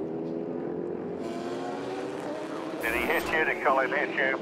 I haven't heard anything from you. He spun me! He spun me out! That was Sean Rahal. Sounded a little agitated. Well, we heard there was contact as usual at apex of turn 1, and the penalty, although we didn't see it, we know what happened. It always does up there. These are two young guns going at it. Sean Rahal, who's behind the wheel of the 25, and Colin Brown, who's on the verge of a championship here with the 54 car. So they were in a fierce battle for position. And Sean felt that he got turned around. Looks good, though. The car looks uninjured. Let's get more on the number 5 with Brian Till. Talk about drivers in it for a championship. Christian Fittipaldi watching Joao Barbosa now work. You come in here with a championship lead. A win won't cement it. But do you think about the championship when you come out here, Christian, or is it just business as usual and let the chips fall where they may? Well, back in our minds, we're trying to race exactly how we did the whole season. But I have to admit, it's a little bit hard. And we had a big meeting prior to the race, and we said, okay, guys, let's go out there and do everything with a little bit of extra caution. And right now, we're really thinking on the championship. If the race win falls on our lap, obviously we'll take it, but priority number 1 is the championship. It's brutal out there right now. I know it's very hot right here. What's it like in one of those enclosed cars today? We're sweating a lot, like losing a lot of liquids, but it's hard. It's tough for everyone. It's not only hot in our car, and I guess we just have to cope with it. Everybody wanted to see the sunshine, but with the sunshine comes the heat, and it is warming up, that's for sure. These guys are real athletes, Dorsey. When you talk about cockpit temperature in some of these, particularly the GT machineries, they have a lot more heat transfer, it seems. Sometimes you see cockpit temperature around 130 degrees, and they've got their fire suits on. They're working hard behind the wheel. They're doing sometimes a double stint, close to 2 hours. That is a lot of work. I mean, quite honestly, it was one of the predominant things that why I retired. I just got so tired of that oppressive heat. It's just to the point you just don't want to do it anymore. Your workout regime, Dorsey, was so impressive. I'm surprised there wasn't enough. Then there was that. Now here's a look at that contact between the 25 and 54. Orange car right of your screen as the camera pans. Well, that was a late hit. Yeah, that was more of a front to rear hit, too, not so much the dive bomb up the inside. Look at it here. Top of the hill. Yeah, he just definitely drilled it. I mean, Sean had essentially cleared the apex, and Colin just rolled through the apex with a little bit more speed and clipped him. I'm sure he was expecting him to get to the throttle earlier than what he did, but that's still no excuse for the fact that that one's cut and dried. Championship leaders now 4th in class. I don't think they've served the penalty just yet. When they do, it'll take them well out of their goal for today, which is to finish in the top 2 and potentially clinch the Prototype Challenge season-long championship. The only title that could be clinched today, Brian. Well, I spoke to Colin Brown before the race about that and said, will you drive any differently? And he said, no. As a matter of fact, John has been very aggressive throughout the weekend in practice in the warm-up session, had a little contact with some other drivers, and he said, I'm not going to be cautious, careful at all. We're going to attack just like we've attacked all year long. Perhaps they're attacking just a little too hard, as you saw Colin Brown make the contact there with Sean Rahal. We'll see if they can pull it back. And as you take a look at the car, you may notice the glowing colored numbers on the side of the car. Then they don't match the actual car number, 54 for that car. But the blue number 4 is its leader light system to help fans keep track of the action with 4 different classes of cars and 50 or more cars on track at the same time. The leader light system tells you where that specific car is in its class. In this case, 4th place for Colin Brown in Prototype Challenge. Well, that's awesome innovation and just keeps the fans informed, because with 4 classes running together, sometimes you're out there in a certain corner on the race circuit, you're not close to a leaderboard, you're not in radio communication or TV communication or whatever to know exactly what's going on, so that really keeps you in the picture. It's really good, too, in the night races when we do the long-distance endurance races, going in the darkness. Oh, yes. You can really then pick up each class has a different color number. You can see there's the first in that class. Here's first in this class. Pretty neat stuff. See the number 1 on the 08 Prototype Challenge car of Jack Hawksworth from England. Boy, is this guy been impressive since we've seen him in sports car racing. Had a heck of an IndyCar season as well, but since he's transferred over to these sports cars, he's adapted immediately and has tremendous pace. Look at the rubber out there, guys, right now. I just picked it up. It's bouncing all over the place. The spent rubber off these race car tires gets to the outside. Then if you run across it, your tires are gummy. It picks it up. You get vibration. You get all kind of damage if you throw a big ball of that up through the air. And it can affect the actual competition because it sort of defines the racing line you don't dare go off in lest you lose grip. Now Gustavo Jacquemin appeared agitated a bit when he got out of the car. Chris Neville is with him now. Well, Bobby handed over to Alex Brundle, and I think he was just a little bit hot. Gustavo, there's a lot of contact out there. It looked like a little bit of damage on the right front of your car. Is the car still handling well? Honestly, I couldn't hear a question. It's very loud out here. Man, I just really had a lot of fun out there. The first stint was like a dream, pulled a massive gap. The car was amazing. We had a little contact into turn 1 between Memo and Ricky. They sandwiched me. I had nowhere to go. I'm really sorry to Ricky and the guys at Wade Taylor for pushing them out. It was not my intention. But anyways, after that, I was able to get the lead, pull away, get a massive gap. And man, it's really hot out there. I'm really having a hard time. Towards the last of that stint, I was basically done. It was actually good that Richard spun me out because it just gave me like some adrenaline back on, and I was able to keep pushing during my second stint. And right now, as Alex out there, I don't know what's going on, but the car is really, really good, even though we got some damage. It's understeering a bit, but that's okay. The guys at Honda HPD have done a great job, and you know, the guys at TUDOR Championship and the Patron Endurance Cup have done a massive job getting this massive venue and this championship together. It's just a thrill to be out here, and I'm really having a blast. And Bobby, you talked about the heat. It's definitely hot and humid down here. He immediately got out of the car and went in the back of the garage and took his fire suit down trying to cool off, and obviously the heat affecting a lot of drivers out here today. When was the last time you heard a racing driver say, I'm glad he spun me out? He got me fired up. That guy's really matured. You know, he's having fun, and you can tell it's neat. Yes, he is, and he's in good shape right now because the guy who relieved him, Alex Brundle, runs 4th and just set the fast lap of the race. We'll be back.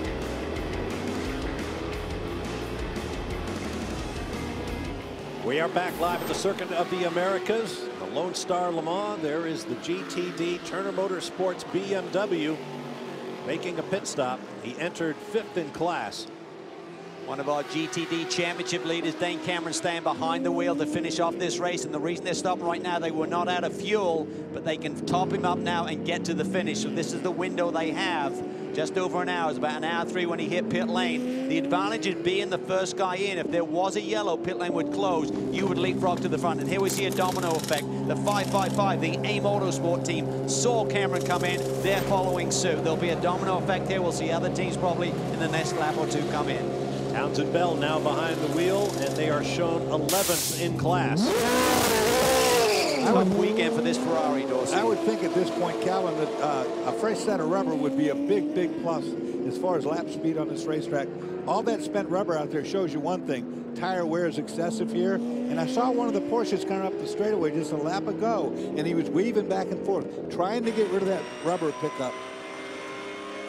On board the 911 Porsche factory GTLM machine. Leader in the class, Nick Tandy driving. This guy's going to have a busy day. He's also going to be featuring in the WEC round that you can see live on FS2 a little bit later in the day. So a handful of these guys are pulling double duty here today, Bob. This is the section of the track that all the drivers seem to love. From the top of the hill, that diving right-hand high-speed sweeper, and then into these S's. Race car drivers like going fast, and this is fast. Going fast around corners. Now, moments ago, the 90 made a pit stop on board with Richard Westbrook. As he exited the pit lane, he was struggling to get his cool suit. See those tubes down by his right thigh? He had a tough time getting those plugged in, but we see fluid going through them now, so I assume he got it done. If not, imagine what it's going to be like for Westbrook with those high cockpit temperatures and the sun beating down. Yeah, he'll get cooked here over another hour in this race. So it's very important that you have those cooling systems working for the drivers. And these guys are trying to fight back. Currently, they sit in the 6th position. Here's the pit stop. Michael Valiente will get out. Westbrook getting in. Kind of fell out. When in doubt, fall on the ground. Well, it's so hard to levy yourself out of these with the seat position now. So the best way is to literally just topple out. We've had pit stops where crewmen will actually reach in and drag the driver out of the car. Look at the two clear hoses on his right leg laying there. Cool suit. Nobody's plugged those in. Along. Now he sees them. Now I'm going down the pit lane at 36 miles an hour. He's no hands. Looking up. Driving. That's his cool suit, and you definitely want that plugged up. Well, at least he's not texting. Brian Till. I just checked in with Troy Fliss there at the 90, and he said he'll get it hooked up out on the racetrack. It's not at all uncommon that he doesn't have it completed as they head out because it's a very short period of time. What you didn't notice is that Michael Valiente does not wear a cool suit. So, yeah, think about how hot that is. That cool suit flows cool fluid through some capillaries in the shirt and keeps the driver cool. Valiente prefers not to use it. Big piece of AstroTurf stuck in the front, right front grille. That's that AstroTurf we saw coming up down there, turn 15. And if that doesn't get off of there, it's going to start warming up quickly. Yeah, just blocking the airflow to that radiator, and obviously, depending how tight they are on there. It's gone. He did exactly what I was about to say. He tucked up behind the Ferrari, and it got pulled off. I don't know if he knew it was there or not. See Lally hit in pit lane in the Magnus Racing Porsche. Porsche GTD guys got a big boost in performance since the last round of the championship, mainly on the aero front. They got a massive front splitter now they can utilize. Some other little widgets, some gurneys and dive planes on the front, pinning the front of the car. Also some engine adjustments too. They've been running really strong, Chris. And Calvin, right now, Andy Lally running second on the racetrack. And I was talking to him about those aero adjustments, all that new downforce on the nose of the car, and asked him, did you get it balanced? Is there too much on the front, not enough on the rear? And he said, yep, that's the problem right now. Now the car is a bit too loose. He said, we haven't made a long run in this new configuration at this racetrack. He said, there's just not a lot of grip here. We're worried that that car is going to be loose in a long run. Brian? Giancarlo Fisichella is on pit road in the number 62 Ferrari from Risi Competizione. Came in disappointed with the performance of Ferrari this weekend. They feel like they need a little more front downforce to help get grip on the front end in those mid to high speed corners, guys. Fisichella currently shown 10th as you look at the number 55 for Prohl and Bill Auberlen. Fisichella going for 3 wins in a row. They got that balance of performance back at Indy where they sat on the pole position, then went on a tear, winning 2 rounds in a row at Road America and VIR. Here we see Prio getting strapped in. Notice those vertical straps. That's like surgical tubing, very stretchy. It yanks the belts out of the way when the driver releases them during a pit stop. So if the driver getting out is unencumbered, the driver getting in knows exactly where to reach for the belt. Seeing different strategies here on the driver rotation. Some guys will do a double and put a guy in for a single at the end. See a rotation here with Prio starting, switching over to Oberlin, and then back to Prio. Race leader, championship leader. I'll give you a drink bottle. Joao Barbosa is in. Look at me and Watt there. He said, I'm going to give you a drink bottle. Didn't say what was in it. Be some champagne in it if they keep going like they're doing it. You betcha. Memo Rojas, who started the 01 Ford EcoBoost Riley for Ganassi Racing Teams, remains in the car. 57 minutes on the board. I think they're going to be pretty tight here on fuel. I'm not sure they're stretched it this far in the race today, so this will be really tight here to see if they can get to the checkered flag. Brian? Routine stop. I don't see many marks on the car. That's the good news for the team. But Calvin, like you said, it is a long way to go here. Glowing number 2 on the side of it says they're in second place. Little hang up making sure they get every ounce of fuel in, and they're down and away the 93 Viper in right behind. Good place to put your pit down at the very end. No one in front of you as you exit.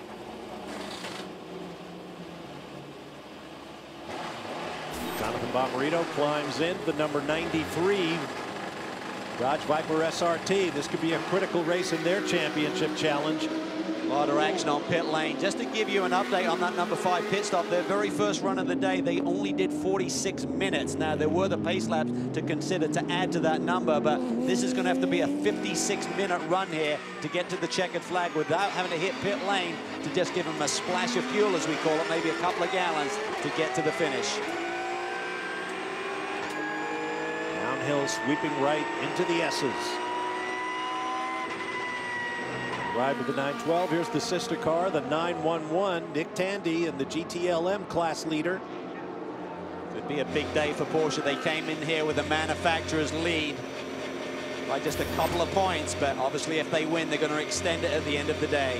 Memo Rojas moves to the race lead of the Ford EcoBoost Riley, and he has just gone to reserve, we're told. But the Porsche's in. Here's Brian.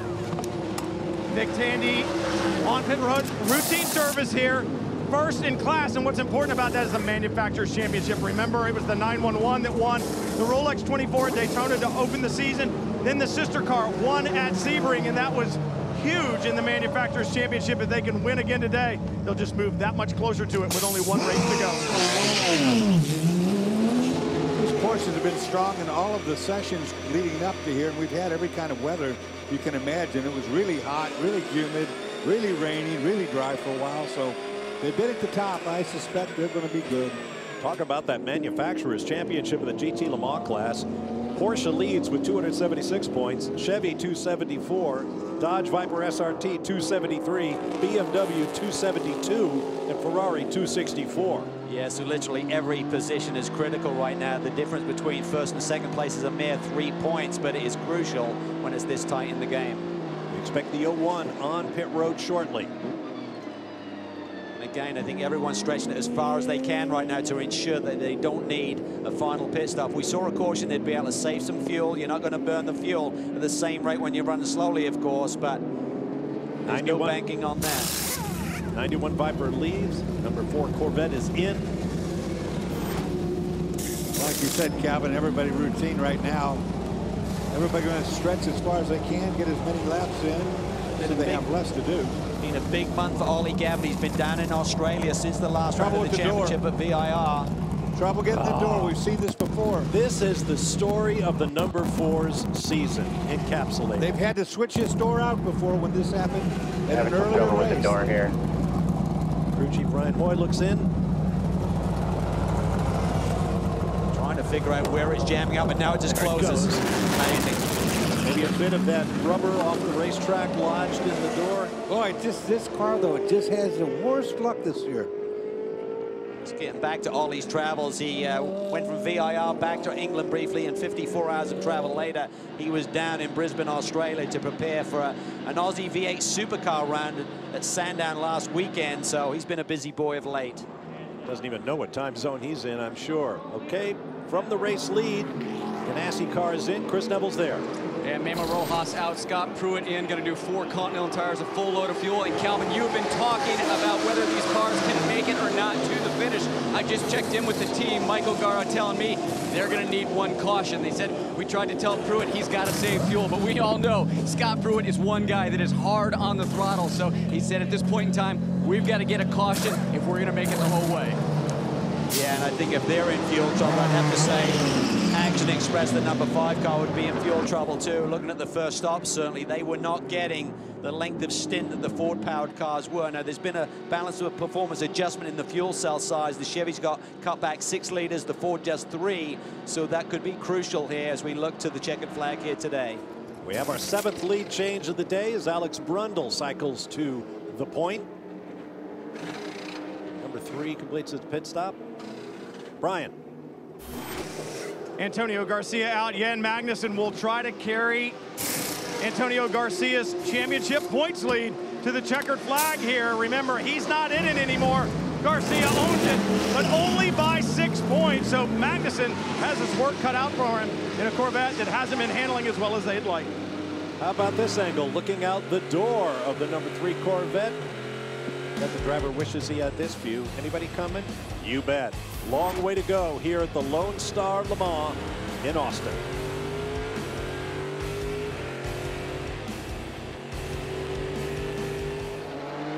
Welcome back to the Circuit of the Americas in Austin, Texas, with Calvin Fish, Dorothy Schrader, Chris Neville, and Brian Till. I'm Bob Varsha. The action has been non-stop here in the final sprint race format in this year's Tudor United SportsCar Championship. Now there is the number 08 PC Challenge car, Jack Hawksworth, coasted into the pit lane. As you can see, he could not reach the pit. The team went out there to push him to their stall, and that's where the follies began. Trying to pop start it there, which I'm not sure why he did that. Diesel's trying to get him out of the fast lane of pit lane, but Paul Gentilose. Push, don't worry about them. Just get it in the lane, get it in the lane, turn down, turn down. I love it, don't worry about them. Don't worry about the officials here. Watch the Falcon partial lead, just missing its own tire. And it's nowhere near in his pit box. Team owner Paul Gentilose telling the fueler to go ahead and refuel the car, and look what happens. It can't reach. The hose isn't long enough. And one thing I was concerned about here is if they're going to tip that gas tank. The tank where it says BP up there in the corner. There they go. Yeah, you could hear the frustration in Paul Gentilose's voice. I think they rolled the dice on fuel, tried to stretch it as far as they could, so maybe they could do it on one final stop, but they've lost time, and now it's just got really ugly here. This is the most dangerous of all the circumstances on pit lane. Fuel. Yep. You don't want to mess with fuel. You have to have things done properly. We'll see what the stewards have to say about that. Meanwhile, Alex Brundle remains on the lead. Let's go to Chris Neville. Well, Memo Rojas spent a lot of time behind the wheel. And Memo, you spent a lot of time around that 42 car in this race. Do you guys have anything for that car? The 42 car, you spent a lot of time next to that car. Do you guys have anything for the speed of that car? You know, that car just entered the series, and obviously the IMSA had no base for balance of performance, and they're clearly much faster than everyone. They're just, you know, setting their own pace. You know, we're trying the best we can, but we certainly don't have the pace. Hopefully with the strategy we're doing and saving fuel, we can make it up at the end. Well, I think the key word there was fuel, guys. Remember that 42 car came in quite a bit earlier than the 01 car. So on that final stop, that 42 car is going to spend a lot more time in pit lane. Yeah, they definitely will need a pit stop, Chris. I mean, they've got 11 laps less fuel on board than the 01, for example, and 9 laps less fuel than Joao Barbosa. So I think guys like Barbosa will definitely need a splash of fuel, but as you mentioned, Chris, Brundle will need a good top up here to get to the finish. Comes Johannes van Overbeek in the number 2 Extreme Speed Motorsports car from what will almost certainly be his final pit stop. Did a good job of reading the people turning into turn 1 and slotting himself in. So while everyone crunches the fuel numbers up and down pit road, here's Brian. You guys talking about Van Overbeck just on pit road. That should be their final stop. They ran really well here last year and have done the same thing again. No tires that time, so they did not change the Continental tires, just a full load of fuel and then right back out. That HPD chassis, very nice to the Continental tires. I checked in down the way with Action Express on the number 5 car that right now Joao Barbosa is driving in 2nd place. They're going to be short on fuel, guys. They told me it was very close. These guys are World Series of Poker's players, but I could read their face this time. They're going to need a splash if we don't get a caution. Now, they've been the masters this year in terms of strategy, and if they know they're going to be tight on fuel, saving fuel early in the run. There's no point in telling the driver with 10 minutes left of fuel in his tank, save fuel. It's too late then. You've got to do it throughout the course of the complete run, Dorsey. But I think these guys, I'd be very surprised. Whoa, look at that. Big piece of AstroTurf that Joao Barbosa had to leap around. Yeah, great big piece sitting there, and that'll get up in a radiator and clog the whole thing. There it is, right at the center of the start-finish line. The trouble is, we certainly have the open cockpit machines with some of the P2 machinery, the PC machinery, so if that gets flicked up on a driver's helmet, it's going to certainly do nothing else. They won't be able to see very well. Look at the damage here, Chris. Yeah, Calvin, it's not a clogged radiator on the 23, it's a damaged radiator, and this Porsche obviously took a big hit on the right front corner, and this is something we've seen with the Porsches over the years. A lot of different times, whether the cars get into each other or they go off the racetrack, these radiators on these corners can be a little bit vulnerable, so this team's spending a lot of time in pit lane. They've had great speed this weekend, but obviously this race pretty much done for them. That's Gunnar Jeanette in the number 52 prototype challenge car, running 4th in class at the time of the contact, and race control is having a look at it. Yeah, and it doesn't just have to be a faster car turning a car around in traffic, even if one of the GTD machines makes a mistake here. So they're serving the penalty in terms of having time on pit lane, but there may be another penalty if the stewards think Mario was at fault there.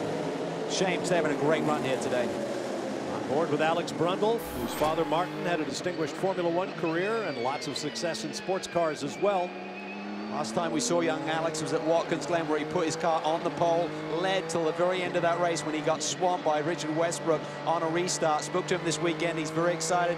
Got a very busy racing schedule here for the next couple of months, racing all over the world. But he said, this is a really important race for me. I've got a lot of people talking to me for next year. I need a good performance. And he did it in qualifying, and right now he's making it stick in the race as well. Not only did he do it in qualifying, in the practice before qualifying, he set a time so fast, everybody thought, what are we going to do?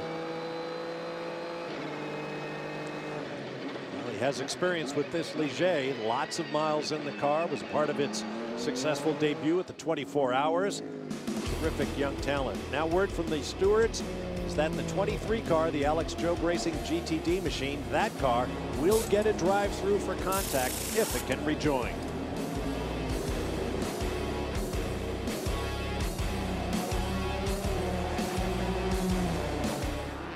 Welcome back to Circuit of the Americas and the Lone Star Le Mans. Next to last round of the TUDOR United SportsCar Championship. The finale will be the 10-hour Petit Le Mans powered by Mazda. You'll see it here on the Fox family of networks. With Calvin Fish, Dorsey Schrader, Brian Till, and Chris Neville, I'm Bob Varsha. And right now, that car, the brand new Ligier, appears to be having a terrific debut in the series. Moments ago, this was Alex Brundle's stop. Routine stop here, taking 4 fresh Continental tires. Looked like a little bit of a delay at the very end here on the left front, like there's a problem with the wheel nut being ready or something with the mechanic. So lost a little bit of time here, but going to be an interesting strategy play here for the other leading prototype cars. Typically, you'd follow suit and come in if you think you can't make it to the finish. Then you see a little bobble there on the left front corner with the wheel nut getting that on the wheel and getting it tightened up. But I think some of the guys will play out a little bit further, Dorsey, in terms of feeling if we get one yellow, we could be good to go and not need a splash of fuel. So right now, Barbosa leads. Will he stay out or will he follow suit? We'll have to wait and see.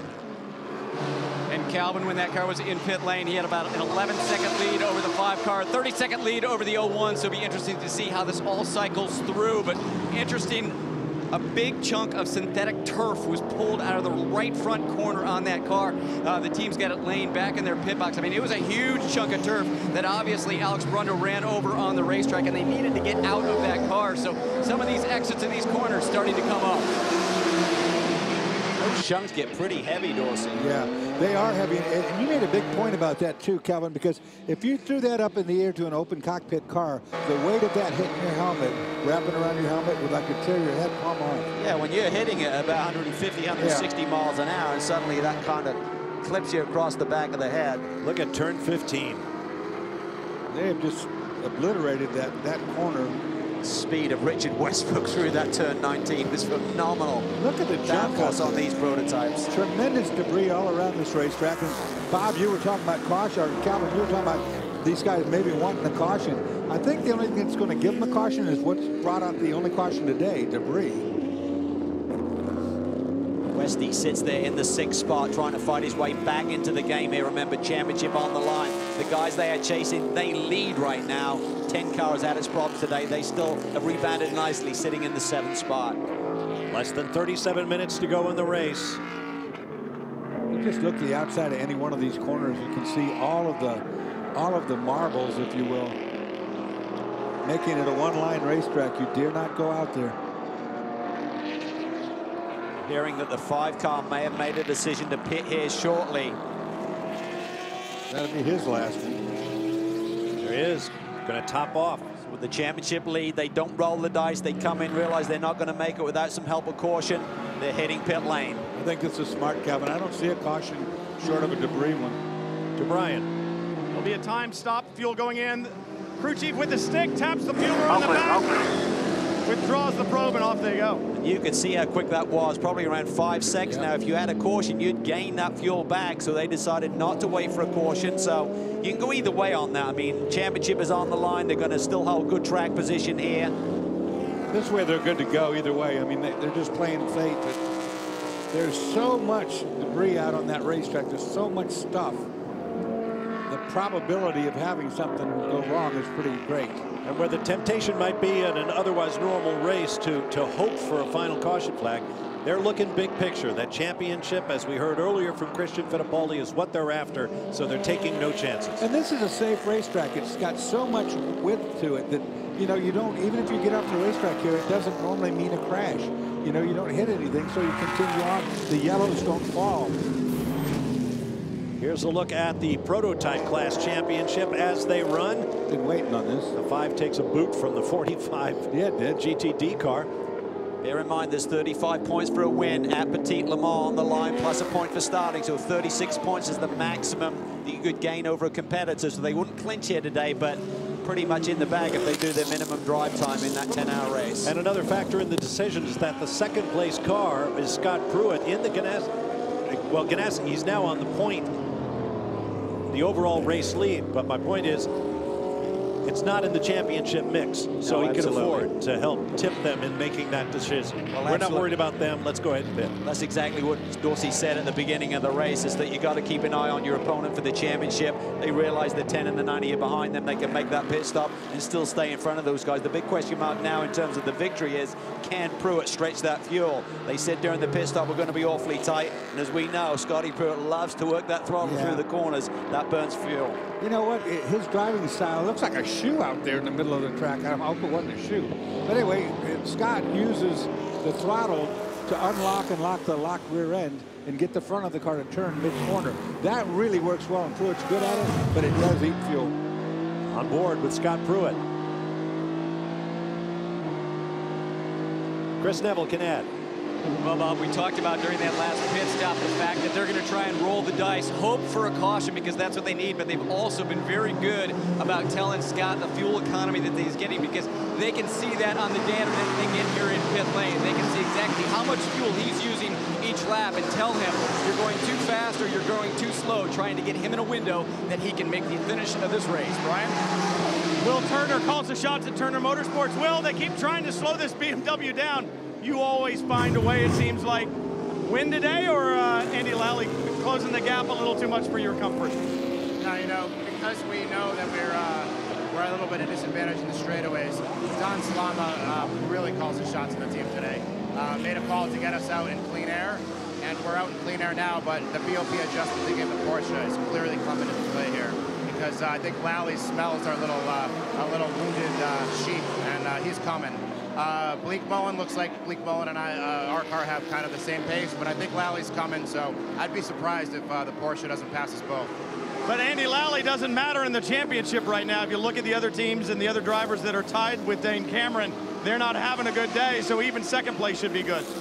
Yeah, you know, obviously we have championship hopes, but we want to keep doing what we've been doing all season. What we've been doing all season is the same thing. Take advantage of what we can and try to stay out of trouble. So Dane has been very well instructed to do that. As you saw the first stint, Marcus did that. So we'll see what happens. Hopefully we can move into the next race with some points on the other competitors. Right now, that's exactly what they're doing. And guys, I haven't talked to a solo on pit lane that's happy with the adjustment of performance. Imagine that. Huh? I'll tell you what, I spoke to Dane this morning after the drivers' meeting, and he's very conscious of the fact that, okay, we've had 4 wins on the year. We want to keep getting the big points, but he's got to be thinking about the big picture, and that's their main opponents, which are the number 22 that sits in 6th position right now, and the 555 Ferrari of Townsend Bell that sits in 8th. So Bleak Mullen's going to put some pressure on. Lally's coming, sitting there in 3rd. The Porsches look really strong here, sitting in the 3rd, 4th, 5th, and 6th spot with a lot of speed on the board as well. It's going to go down to the final event of the season over 10 hours at Road Atlanta in Atlanta, Georgia. You won't want to miss it here on the Fox Sports Networks. Another break, sun shining brightly here at the Lone Star Le Mans at Circuit of the Americas in Austin, Texas.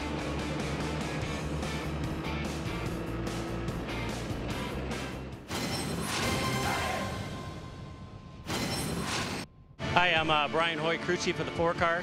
This is some of the things it takes to get the car ready for the race. What we'll do here is we have the nose. We'll make sure we have identical spare nose ready to go. The lights have to work. The rake of the nose is exactly the same as the one on the car. We'll set up spare toe links, brake rotors. The camera will be the same, upper, lower control arms. If we have any contact, we lose this corner here, we can come in, bolt another one in. Things ready to go, pointed in the right direction. And then we come to the back here, and in the middle, and we got all the buttons. We'll go through, make sure the TC is in the right position, the engine's in the right map switch, make sure the rear view camera works. You got the radio, seat belts, everything is 100% critical on this car. And in the rear here, we'll make sure we have the tails set up, ready to go, the tail frame, the wing, the rear view camera. There's a lot of components on this thing, and once we know everything's pointing in the right direction, we'll be ready to race. It is a team sport, no doubt about it, but the Corvette Racing Squad has had a rough day of it thus far as you ride with Jan Magnussen in the car he shares with GT Le Mans class leader Antonio Garcia. They are currently in 9th place in class. Their team car, the number 4, in the hands of Oliver Gavin, 11th, as we welcome you back here on Fox. Lone Star Le Mans. Up the action in prototype class. Here comes the race leader, the 01 blue and white machine in the hands of Scott Pruitt. When we left you, the number 42 Ligier with Alex Brundle and the number 5 Action Express Corvette Daytona prototype with Joao Barbosa were running 1 and 2. Those cars have made their final pit stops as we now have less than 27 minutes to go in this race. Pruitt is expected to go the distance on the fuel he has. Yeah, but he's trying to save fuel. They've been giving him fuel numbers that he's got to hit, Bob, to get to the checkered flag without the need for a splash of fuel. Barbosa, we're looking at right now, the number 5 car that leads the championship. He is in 2nd spot, and he is catching Scott Pruitt at about ½ a second a lap. So that gap now is just down to 3 seconds, and Pruitt's trying to save fuel. When you save fuel, Dorsey, you lose speed. Yeah, absolutely. There's no other way about it. And there's Alex Brundle. He is caught up also. He's not that far back. And running the same kind of speed, they will catch Scott Pruitt, I'm sure. 2 ways of saving fuel. You either run less RPM, but typically what you do is roll out of the throttle a little bit before you hit the brake pedal, and that will save you the fuel, but obviously cost you lap time. When you got the lead and you're trying to hold on, tough to do both. And the other 2 cars aren't in that same scenario. They've taken their fuel load. They can run hard and will run hard. And Alex Brundle did run hard. He put the 2 right side wheels over the curb there to get by that GTD class Audi. He is flying. Look at Barbosa. He slices to the inside of traffic. As he can see right in front of him now is Scott Pruitt in the lead of this motor race. But look a little bit behind, that black and pink machine. That Ligier has been flying here. Started on the pole. Brundle is coming. He wants his first win in this championship. That is arguably the fastest car, but look at the traffic he's got to deal with. This is going to hold him up a bit. Got to be patient here, but watch the downforce here between he and that GTD traffic. Just round the outside, not a good grip there, but he's got so much downforce with that prototype machine, he can make the car stick. Using all those carefully sculpted body panels, sometimes they don't hold you to the racetrack, but more often than not, downforce will press those wheels hard to the pavement. That just shows you how hard he's pushing right now. He's trying to get through this traffic as quickly as he can and set sight on those two positions in front of him. He wants them. Dave dives down the inside of our now new GTD leader. That's Jerome Bleekemolen in that white Viper, is taking the lead in class. Let's have a look at how he did it. Lots of Texas ties for this car. Sponsored by ViperExchange.com and Ben Keating, both Texas-based. Wow, way out in that dirty, marbly, nasty area. Yeah, we talked about that Z4, that Turner Motorsport Z4. Doesn't have the straightaway speed. Dane tried to protect, but gave him a lane. And then immediately afterwards, this is where the Z4 is good. Through the twisty stuff, he tries to cut back underneath and nearly loses control. Wow. So, right now, 33 is out front. Brian? I just checked in with the team. There's an under tray that goes underneath that 33 Viper, and you can see it in the shot right there. Yeah. It's loose, it's flapping. I checked in with the team. They said going over the curbs here has created that problem. But guess what? We're not going to stop to fix it. It may or may not be on there at the end. It doesn't have a performance disadvantage right now with it being a little bit loose. You saw Dane Cameron get really loose there in the number 300 Z4. One of the things that's been added to that car this weekend is weight. He said the heavier it gets, the harder it is to control in the slide. Once it breaks loose, it's hard to get it back. And right now, he just doesn't quite have the handle on the 300 BMW Z4 that he had earlier. I've been watching that, sorry, Calvin, that under tray on the Viper, but it's been doing that for a while. And it's a flat bottom on these cars. When it breaks loose and does that, it disrupts the flow of air under the car, and it creates a lift, artificial lift up and down that movement.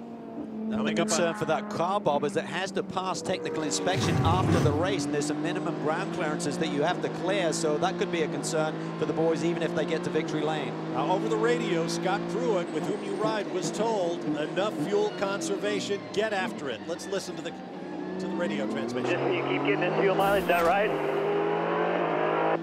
Negative, let's go. Just stay ahead at this point, we're okay. That's right. Second place is getting too close. Let's go for it. Okay, we've let you get caught up, and now you got to go race him. He's taking the shot collar off now. 7-time class champion Scott Pruitt is quite the entrepreneur. He spent the break from the last prototype race with his staff in his California vineyard, harvesting 6 tons of Syrah grapes. We're all looking forward to the product. This October, history will be made as baseball's postseason moves to America's new sports network. Fox Sports 1 is your new home for baseball's National League Division and Championship Series, and it all begins October 3rd. Look down from turn 1. We like to call it Phil Hill, 130 feet of elevation change from the start-finish down there by the Tudor sign to the top of the hill where the camera resides. You're on board with the race leader, Scott Pruitt, leading Joao Barbosa, the championship leader, by about 3 seconds. And he got radio communication just a few laps ago. You're okay on fuel, go for it. And boy, as he responded, he just set his personal fastest lap of the race, just over a 2:08. So he's got the hammer down. He has stretched the lead. But look at this, it's closing down for second. Calvin, right after that final pit stop, Michael Gara, team manager at Ganassi, told me that they were going to need a caution to make it to the finish, but they have been saving fuel this entire run, and he just told me, I think we can make it without that caution. As we see the 5 and the 42 catching the 01. I talked about the importance of a spotter earlier. Well, Scott Pruitt does have a spotter up on the tower here. It's Scott Harder, who is Scott Dixon's IndyCar spotter. Brian? Problem for the number 911 Porsche. Nick Tandy brings it in. The crew was not ready for him at all, and now looking at the rear suspension. First they checked the right rear, now they're on the left rear, and they found something that they do not like. So 3 crew members looking underneath the back end of that 911 RSR right now, trying to figure out what the problem is, but it doesn't really matter. I've watched the leaderboard on his car go from number 1 to number 8 in the short period of time that he's been sitting here. And that promotes Jonathan Bomarito, who's trying to chase down Antonio Garcia in this championship to the lead of this motor race. It's a Viper 1-2 right now. Jan Magnussen in Garcia's car, the number 3 Corvette, is currently 9th in class. So we will almost certainly see a change in the Drivers' Championship in GTLM today. The final word from the Porsche number 911 drive shaft. And that is actually the axle, if you want to call it that in American terms, the constant velocity joint failing on that axle, which they call a prop shaft or a drive shaft at times.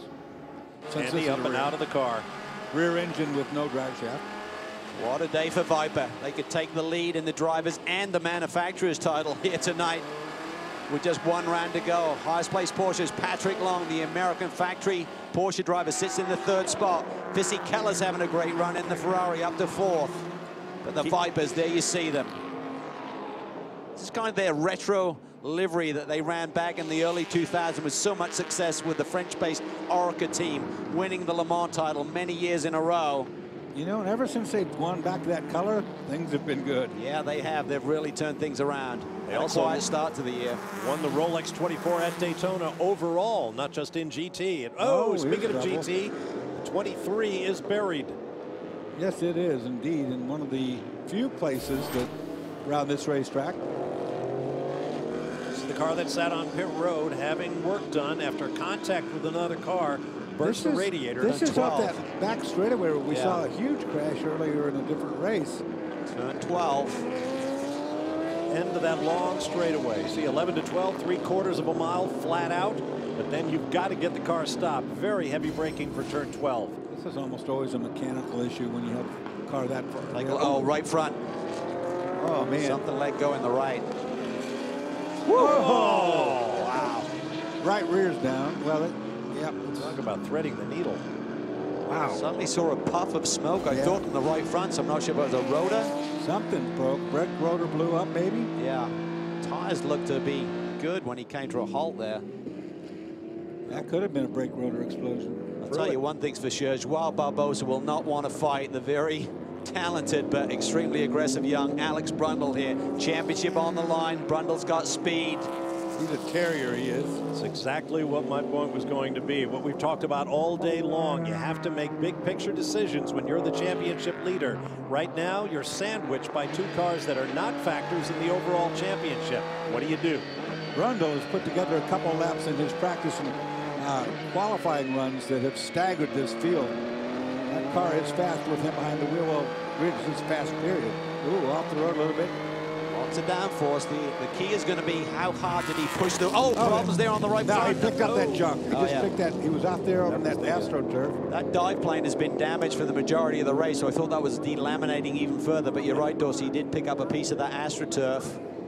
And again, has he pushed the tires a little too hard? Does he have the peak performance that he needs now to go after the lead of this motor race? First, he's got to deal with Barbosa. Pruitt looks comfortable out front. Does he have enough fuel? Lots of question marks here. They're going to have to readdress AstroTurf issue around here. That's one thing for sure. You can't have that heavy of a debris thing flying around out there with these cars. Certainly a lot of downforce on these prototypes this year, Dorsey, that has been increased. And maybe with the wet nature of the weather we've had, maybe those AstroTurf patches are just coming up in a different way. And this new Ligier Honda package has been a bit of a conundrum for the officials. This is its debut. They didn't really know what kind of balance of performance figures to give it, as you see a replay of the recarpeting of that turn. Yeah, he just got out there and that was sticking up and he caught it with the under tray and drug it. He was lucky it got off of there. But that is something, like I said, it is a bit of a dangerous situation going on right now. Look at it, it's all over the racetrack. We've talked about throughout the championship season. Within the prototype class, you have 2 different configurations of race car. Right now, we have the Daytona prototype configured race cars running 1-2. In 3rd spot, Alex Brundle runs the P2 configuration. It's really a carryover from the American Le Mans Series last year. Typically has a lot more cornering speed through corners like this, through these high-speed S's. Here he comes. Look at that. Look at the gap diminished there through these high-speed corners. However, the Daytona prototype seem to have a bit more straightaway speed, a bit more horsepower, but they've worked on that since the last round, in fact, and tried to close that gap. I think it's worked very well. Also better at regaining speed after it's been broken, and we're in that situation right now where traffic is slowing these guys' momentum up. Yeah, Pruitt's got caught badly here. His lead has been reduced dramatically here by Barbosa and Brundle. This plays into the 5 hands, I think. Not to say Pruitt's in bad way. He's sitting there good, too. Tough situation here for Barbosa. He has to be really calm, cool, and collected here to make the right decisions with the big picture of the championship on the line. He's got an aggressive young driver behind him. He's got a potential win right in front of him if he can get past Pruitt. But Pruitt has nothing to lose right now. He's not in the championship picture. He's going to be going for a win here today. Absolutely. Burn it down, trying to get the victory. We had raindrops earlier in the race. The clouds have parted. We've got direct sunlight, making the job of these drivers even that much more difficult in terms of visibility and cockpit temperature. Joao's the only one that's in a conundrum right now. He's got to look at the big picture, and he wants to race. And these two guys, one in front, one behind, don't give a darn about his championship. All part of the fun of endurance sports car racing. One more break before the checkered flag. We'll take it and return to the Circuit of the Americas in Austin, Texas. Back at Circuit of the Americas, you see a car in the crash attenuating wall beyond the end of the short infield straightaway. That's turn 11, leading onto the long backstretch. John Martin in the number 7 prototype challenge car. Amazing he's got that out of there. Here's what happens. Oh, something broke. I would say on that one that skitters across the gravel trap. That was bizarre. Yeah, the way it snatched to the right on him almost looked like something broke on the front suspension, but can't say for sure. 8.5 minutes remaining. No harm, no foul. The race continues. Scott Pruitt being pursued by the number 5 of Joao Barbosa, the championship leader. It's Ford against Chevrolet here on the backstretch. On board here with the HPD, the Honda-powered entry of Alex Brundle as he looks up ahead and sees the two leaders. He's this close to a victory here. His first in the TUDOR Championship potentially. The team won when he was not part of the driving squad up in Canada, the Canadian Tire Motorsport Park. But he'd love to get his first victory and be the second of the year for Gustavo Jacquemin. Traffic ahead of these guys is going to play into this. Look right there. 4 cars all fighting for position, 3 of them. All 3 front runners covered by 1.2 seconds, despite 3 different chassis, 3 different engines. He's really seemed to have settled down here, though. I thought Brundle was on the attack. He closed the gap dramatically, but I wonder if he's just really used his tires up a little too much, took the edge in performance off Dorsey by chasing them down. If that's the case, he'll have a chance to cool him down. This traffic might play into his hands a bit. Here comes Pruitt up the inside. He'll clear easy. All right, Scott's impressed me. Barbosa has done a great job just in terms of maintaining the pace and positioning himself. Waiting to see if Pruitt's going to stay out there in terms of the fuel load that he has on board, and looking in his mirrors, looking at Brundle coming hard. This is what he doesn't want. Look at this. Look at Brundle. He's on the attack. Brundle looks to the outside. He's got it. He's got him. He's got him pinned. Great move by young Alex Brundle there, taking the second spot away from Joao Barbosa. Now his adrenaline will be flying, and he'll be going through it next. And they've still got traffic. Oh, on. The curves. I don't think the PC car saw him, but now he moves over defensively. Wow, Joao, be careful. I mean, Joao was tempted there to dive down the inside, and Brundle wasn't having any of it. That could ruin your championship in a heartbeat. Oh, my goodness. You see if Brundle gets a cautionary flag for a block. Barbosa's going to be a little bit quicker down this straightaway, I feel, but Alex holds the inside line. This is a battle Barbosa doesn't need in the championship. Yeah, this is going to be tough. This is going to be tough for Brundle to get it. Oh, slow down. Oh, this is so tight, so tight. GTLM cars turning in. Yikes. I think Barbosa just needs to take 3rd spot, Dorsey. I mean, you don't want to give points away, but don't throw it all away in terms of a whole season. No, those were 2 risky moves to put the car in when you're looking at championship with 1 race to go after this.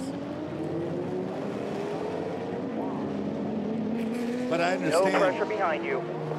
I understand the adrenaline surge. That's the key thing for Joao Barbosa. No pressure behind you. The nearest rival for the championship, Richard Westbrook, in the number 90 Visit Florida car, is 6th and well behind this fight. See a great battle there between the 2 GTLM Crowne Plaza BMWs duking it out. The 6 and 7, they'd like to be further up, but look at this as we come onto the front straightaway. This is the way. You just drive by in the straightaway right now. No drama, no problem. These factory BMWs in the GTLM class from Ray Hall, Letterman, Lanigan Racing. Yes, that Ray Hall, Bobby, and that Letterman, David. Along with Mike Lanigan. Well, now, Alex Brundle has gotten a warning for unsportsmanlike blocking, if you want to call it that. I thought he would, because that was a reactionary move he made. Yeah, and in the drivers' meeting this morning, the race director was specific about that. He said you can be proactive to defending your line, but you cannot react to someone suddenly trying to make a move on you. And that was probably halfway between the two there with Alex Brundle's late move. I think it was more for this one down into turn 11 than it was the one on the straightaway. Joao made the first move, no doubt. He started to the inside, and then Alex reacted to it. So that's exactly what he said he would do. He would give him a warning the first time. You better not do it again. Well, the number 08 PC car pulled over. Looks like he'll get going again. Had a lurid spin from the look at skid marks. So yellow coming up on 4 minutes to go. And a quiet summer for Scott Pruitt and Chip Ganassi Racing. Well, actually had a good track position at Road America and got their strategy a little bit wrong late in the race. Here's a replay. Look how tight it is. Well, they all did get it together a little bit, too. The BMW is trying to get out of the way, but trying to continue their own races, while the faster prototypes try to thread the needle and get through. Look at this. Lock up. That's great. A little bit of contact. Well, there's no way the BMWs can just disappear. I mean, there they are. That's awesome. It is awesome. 3 different classes of car, all involved in that 5-car schmozzle. Meanwhile, Pruitt doing a masterful job. He really has. I mean, he's got a nice lead here on Alex Brundle, and Brundle has not been able to demonstrate the speed here in the late going that he had earlier in the race and even earlier in this stint. So it may be game over, but again, that question mark is fuel on Pruitt. This is going to be, if they can pull it off, a great win for Ford, a great win for Ganassi and for Pruitt. Yep. A team that has really suffered one of their worst years in a while. Brundle continuing to push there. You saw him lock a tire up momentarily up into the brake zone for turn 1. This is where the car is really monster quick here through this high-speed S section. You can see the buildup of rubber, especially in the turns, because that's where the high G-forces tend to graze the surface of the tire and create those rubber marbles. Pruitt's a master at working traffic and not getting held up. That's one thing we've seen for years out of him. So much experience. Team has won 7 championships, 5 Daytona 24-hour wins. It's just remarkable the success they've had in this form of competition. And even though he's under pressure, trust me, he's not really under that much pressure because of that experience you're talking about, Calvin. He's been under fire before. He's been under fire all his life, pretty much. He's got a glittering resume, does Scott Pruitt. Keep in mind, of the 3 drivers here contending for the race win, he's also the freshest. He hasn't been... Reserve fuel, Scott. Reserve fuel. Oh, boy. Reserve fuel. Getting close. He's got 1 lap in it, but I don't know if he's got any more than that. Well, he's got to go a lap and a half, basically, here. They should get the white flag this time by, meaning 1 lap to go. 3.4 miles of a long racetrack. All right, Scott. You got a little bit of a gap here. We're going to need you to be as easy as you can on fuel, but keep that guy behind you. I'm sorry. That's right. Save fuel, but stay in the lead. They always say that. Go as fast as you can while saving on the fuel. I think if a championship was on the line, it may have been a different set of directions here today, but they want a race win. They want their 3rd win of the year. Yeah, and they need it for Ford, who's put in so much effort with the Ford EcoBoost this year. You know, to get that 3rd win is stellar for them. Had problems at Daytona, but then rebounded nicely, winning the 12 hours of Sebring, and then going on to win Long Beach. It's like, oh boy, Ganassi are back, and then it all seemed to go wrong for them. The gap was over 3. That remains right at 3 seconds and a couple of tenths. Pruitt over Brundle. It's going to be close. Brundle's going to really, really hammer now. Scott's got traffic to deal with. That could help his situation with that fuel, though. Hear him roll out early there. Can't pass those cars. That was smart. Get off the throttle, save the fuel. Tell you what, though, Brundle's going to be flying through these S's. He's going to close the gap here unless he's hitting traffic at the same time. They say trouble? No, trouble for the Porsche, who just went off the road. Take it easy as you can was the command to Scott. Here comes Brundle. Well, Brundle got a little better run through the S's there, but still not close enough. Deep into the break zone here. Half a lap to go, and that's it. Talk about experience and treachery, battling youth and enthusiasm. Scott Pruitt against Alex Brundle. That's a fight worth watching. Get that Ferrari, get by.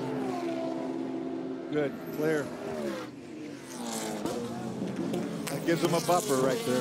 Let's not forget Memo Rojas's performance. He did a great job during 2 stints during this race, was very fast, immediately tried to gain the lead at the motor race at the very opening corner. Got the lead, then Yakman got it back within a few yards, but great battle. No battles in any of the other classes. This is the fight for the overall race win. Best battle on the track.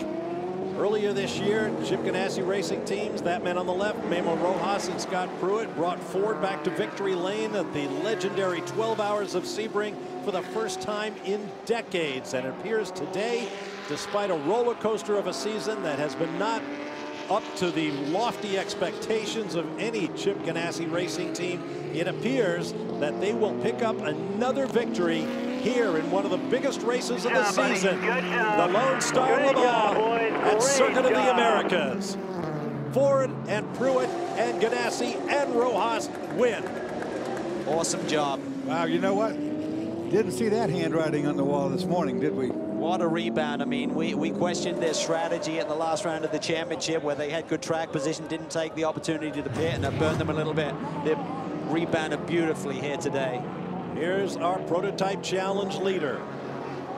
Sean Rahal for 8-Star Motorsports has a handy 5 seconds over Colin Brown. What a great young American talent. This boy has really burst onto the scene here over the last couple of seasons. And here's the best of both worlds. For Rahal and 8-Star, a race victory. For the car following them, Colin Brown, co-driving with John Bennett, and the Core Autosport team, unofficially champions of Prototype Challenge. There's Enzo Potolicchio, owner of the 8-Star team. Gary Neal, their team manager, he works so hard within that organization, and Enzo has put together a tremendous group of guys, great talent there, and they're getting the results on the racetrack. Second win in a row. And there's the 54 of Colin Brown. Look at that. Remember the contact. Colin Brown got a penalty, a drive-through for contact, turning Sean Rahal earlier in this race. Gives him the congrats. That's cool. Yep. Nice gesture of sportsmanship after a very tough race. 2 more classes to decide. Here comes the 93 of Jonathan Bomarito, sharing with Kuno Whitmer. Oh, buddy.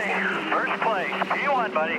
P1 and the lead in the GT Le Mans Championship going to the finale at Road Atlanta. And in the GTD category, Jeroen Bleekemolen, co-driving with Ben Keating in the GTD class Viper, will win as well.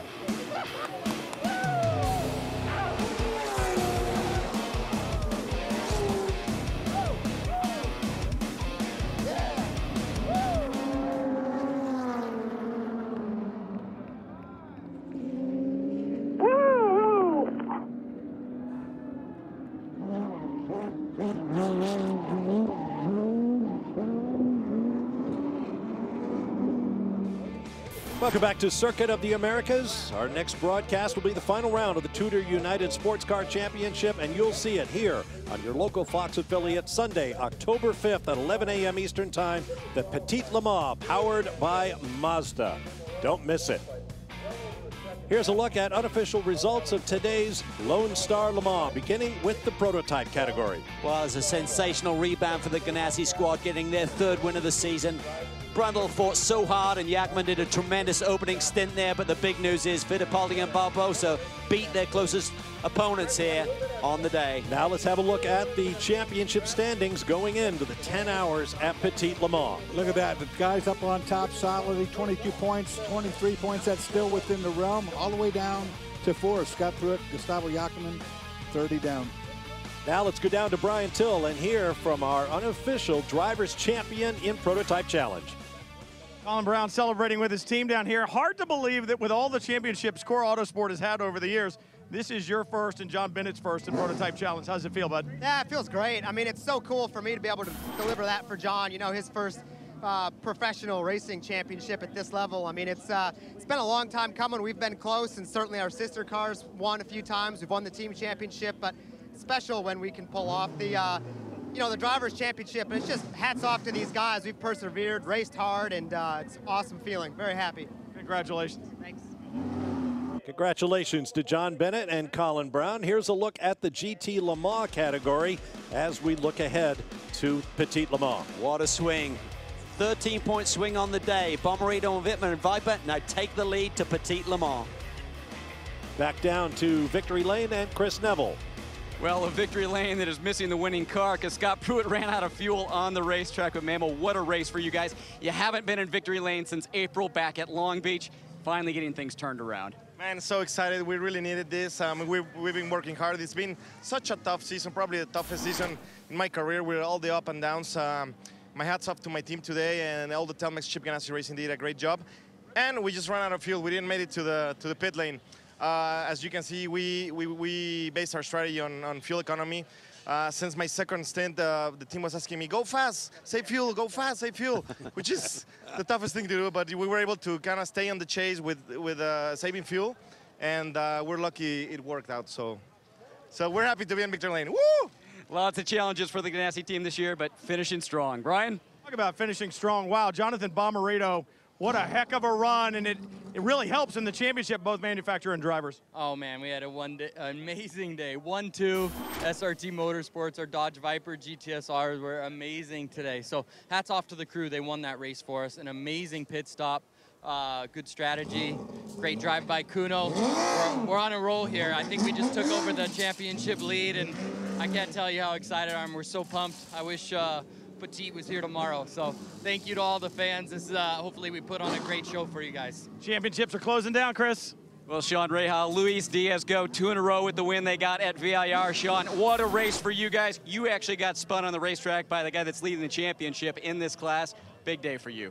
Oh, yeah, you know, 2 in a row here for 8-Star Motorsports. You know, we got spun out early in the race. That's why they call it endurance race, and we were able to come back. Our Continental tire stayed under us all race. You know, we were all saving fuel there at the end, and it was just a question of who could save it the best and have the best pace. And, you know, me and Core Car were pretty even all race. Just really excited for 8-Star Motorsports, Enzo, and everyone behind us. This is just fantastic, man. Congratulations, guys. Brian? Ben Keating, Jerome Bleak-Mullen take the win in GTD. Awesome run, Jerome. Yeah, what a fight. It was, in the beginning, a fight with 6 or 7 cars. A couple of them made mistakes or had issues in pit stops, so they dropped back. But, yeah, great to win it here. And he looks good in a cowboy hat, guys. Thanks, Brian. Time now for our Audi move of the race. And sometimes it's not deliberate, it just turns out. Well, a little bit of luck here. Some mechanical failure on the front end of the number 23 Porsche. Mario Farnbacher narrowly missing the number 2 and the 19 Porsche there in that move. Wow. An amazing day here, and we've got another race to go. The 10 hours of Petit Le Mans powered by Mazda. You won't want to miss it. Thanks for joining us here on your local Fox affiliate with the TUDOR United SportsCar Championship. We'll see you at Road Atlanta in October. For now, for Calvin Fish, Dorsey Schrader, Brian Till, and Chris Neville, I'm Bob Varsha. So long from the Circuit of the Americas in Austin, Texas.